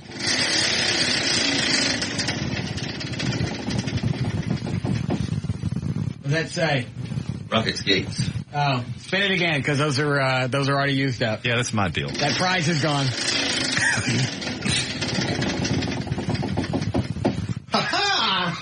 How does that happen? He's cheating. Did he stop it with his foot? No. Did you stop it with your foot? I didn't touch it. And it went around a full circle. Take that pass of life off there. That's the second time he's hit that. There's something wrong with that wheel. Get out of here. Sorry. It's kind of ironic when you think about it. Why? Pass a life to the undead. I suppose. You got them printed? Are these any better? Are there any dick questions? You're not going to slip no dick questions on me, are you? Wit. I'll bet someplace in there there's going to be a slippery dick question in here. I'm tired of the Richard questions. I don't want any more questions about people named Richard or Dick. No more. Let me check these ahead of time. I've been in prison. I know when somebody's trying to slick leg me. All right. Mm-hmm. All right, I don't see anything. It looks safe. Line 4 ready to go? What is this game? I forget. What did it take? All right. Line up one more. Line up the open. Here we go. Now it's time to play. I mean, today's the last day. No, it's not. Yes, it is. This job doesn't pay enough for this stomach acid. And here's your host, Russ Martin. And the one person I can hold responsible. Take that pack of life off that thing. That's the second time he's spun that, and that's happened. I know. You got a vet payment to make. You ain't quitting anytime soon. You keep bringing that up for a reason. I just said you're going to quit. You got a vet payment coming. I can afford that vet without a job. Okay. I don't buy anything that I can't pay off if I don't got it, except the house. Why do you keep bringing the vet up? No, it's beautiful. I saw it. Are you jealous? It's a pretty car. I wouldn't really want one, but it's a pretty car. Why do you like it? I love it. It's a beautiful car. Why wouldn't you want one? I've driven vets before. They're a little rough. They beat me. They beat you up. These don't. Okay. When was the last time you drove one? 10 years. Well, what year? 87. They stopped in 88 beating you up. No, they didn't. Yes, they did. Okay. I'm glad it's a great car. And it's beautiful. It's gorgeous. Very nice car. Why are you jealous? I'm not jealous, per se. I like it. It's gorgeous. Per se? Yeah. I mean, obviously. He keeps bringing it up. This is like the third or fourth time this week. Yeah, clearly it's Well, you just got a new car. So everybody wants to talk about it. I didn't say anything about it. You're the one that brought it up. You hear me running around going, I got a new vet. Go look at my car. I've had it all week, and Lee Harris said, where did this come from? Nobody cares that I got a car. Well, and you brought it up in a negative way. You didn't bring it up like, gee, you've got a new car. I did Monday. Well, but just now you said, you've got a vet payment to make, like it's a liability. Well, he says he's going to quit. I can quit. Okay. Why didn't you say car payment? Car payment. Maybe some people just tuning in didn't know you got a new car. It's none of their business. Okay. It's exciting when somebody gets a new sports car. Nobody cares. That's not true. Tell me that you got a new car. You wouldn't care if I got a rocket ship. Tell me. I got a new space shuttle. Did you really? See? Yeah, I did. If I bought an airplane, you wouldn't want to see it? See it? Mm-hmm. Yes. Flying it? No. Okay. Are you thinking about getting a plane? Mm-hmm. Why? Nothing. They hold their value very, very well. Better than any car. I've seen you drive. I'm an excellent pilot as well as driver. You're an excellent what? Pilot as well as driver. Okay. You're one of the worst drivers I've ever seen. That's not true. It is. You can't focus on the road. And just because you haven't had a wreck doesn't mean you're a good driver. If you put 400,000 or 500,000 miles on a car and nothing ever happens, I'm driving in city, obviously I've done something right. No, you've been lucky. I've been lucky. Yes, you have. I've not been lucky. Yes, you can't be that lucky in Dallas-Fort Worth. Yes, you can. No, you can't. Not driving the places I do. I put on a lot more miles on my cars than you ever have. No, you haven't. The hell I haven't. First of all, I've been driving 4 years longer. Second of all, that don't make no difference. That doesn't mean you've driven. You also didn't work for 2 years. You don't ever go Did you work for 2 years? I still drove. Did you drive every day? Yes. You didn't have to. There was no place to go. I had to take my children to school back and forth. Back and forth, but that's not the same as going to work. You have no idea what it's like to live my life. Shut up and explode. Lived in Missouri, drove up and down there. Well, whoop-de-doo. You lived in Missouri. What do I know what I'm talking about? You lived in Missouri. You never go anywhere. What is that, the drive me state? I'm just saying, I drove back and forth, back and forth, back and forth. I go on trips. I go on vacation. You didn't go anywhere. That don't make any difference. When's the last time you drove anywhere but home and here? I drove to China. You did not. Oh, man. It's been a weird day. Started with a wheel of dicks. Everything was fine until that happened. Quit it. Quit it. Not Eddie. Believe me, he'll beat himself up enough. No, he won't. Yes, he will. No, I sit in the office with him. I know. He works very hard on those, and anytime there's one that's bad, even if you don't say anything, if you felt it's bad, he lives with it for weeks. Why'd he write the wheel of dicks? You told him to. I didn't tell him to write it like that. Now he knows. Oh, now we have to break. I ain't got no time to break. I got to do this game. And no, you can't drive. Yes, I can. No, you can't. You can say that all you want. That's because it's true. Okay. You're sure defensive about it. When you get 500,000, 600,000 miles under your odometer, you tell me about it. I've ridden with you. You don't pay attention. Good. You can't focus on anything. You jack with the radio, you're on the cell phone. Multitasking. It's not multitasking. You can't focus. I focus very well. You can't focus. How come I haven't had a wreck in 500,000 miles? You've been lucky. Lucky. It's not. Nobody gets that lucky in Dallas-Fort Worth. I've been lucky. I'm not that good of a driver, but I'm better than you. My luck ran out when I backed into the garage twice. Twice? Well, first of all, it's a car that's hard to see out of. That's fine. You can't drive, and you damn sure don't need to be in a plane. Very good pilot. It even sucks riding with you in a plane.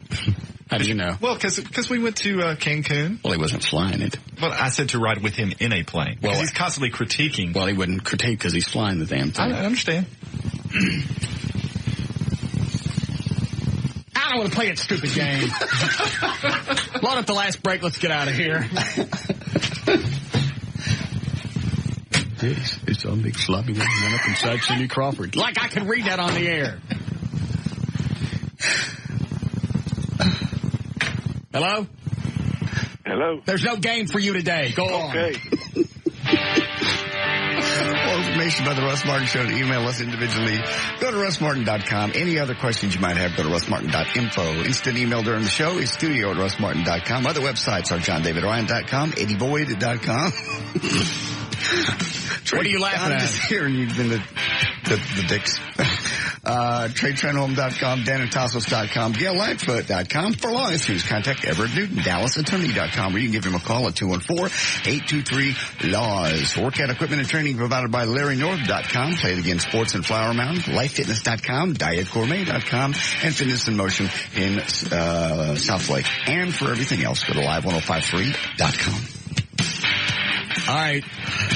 That's it. No, it's not. We'll never see you again. See you tomorrow. No, you won't. Yes, we will. All right. Bye.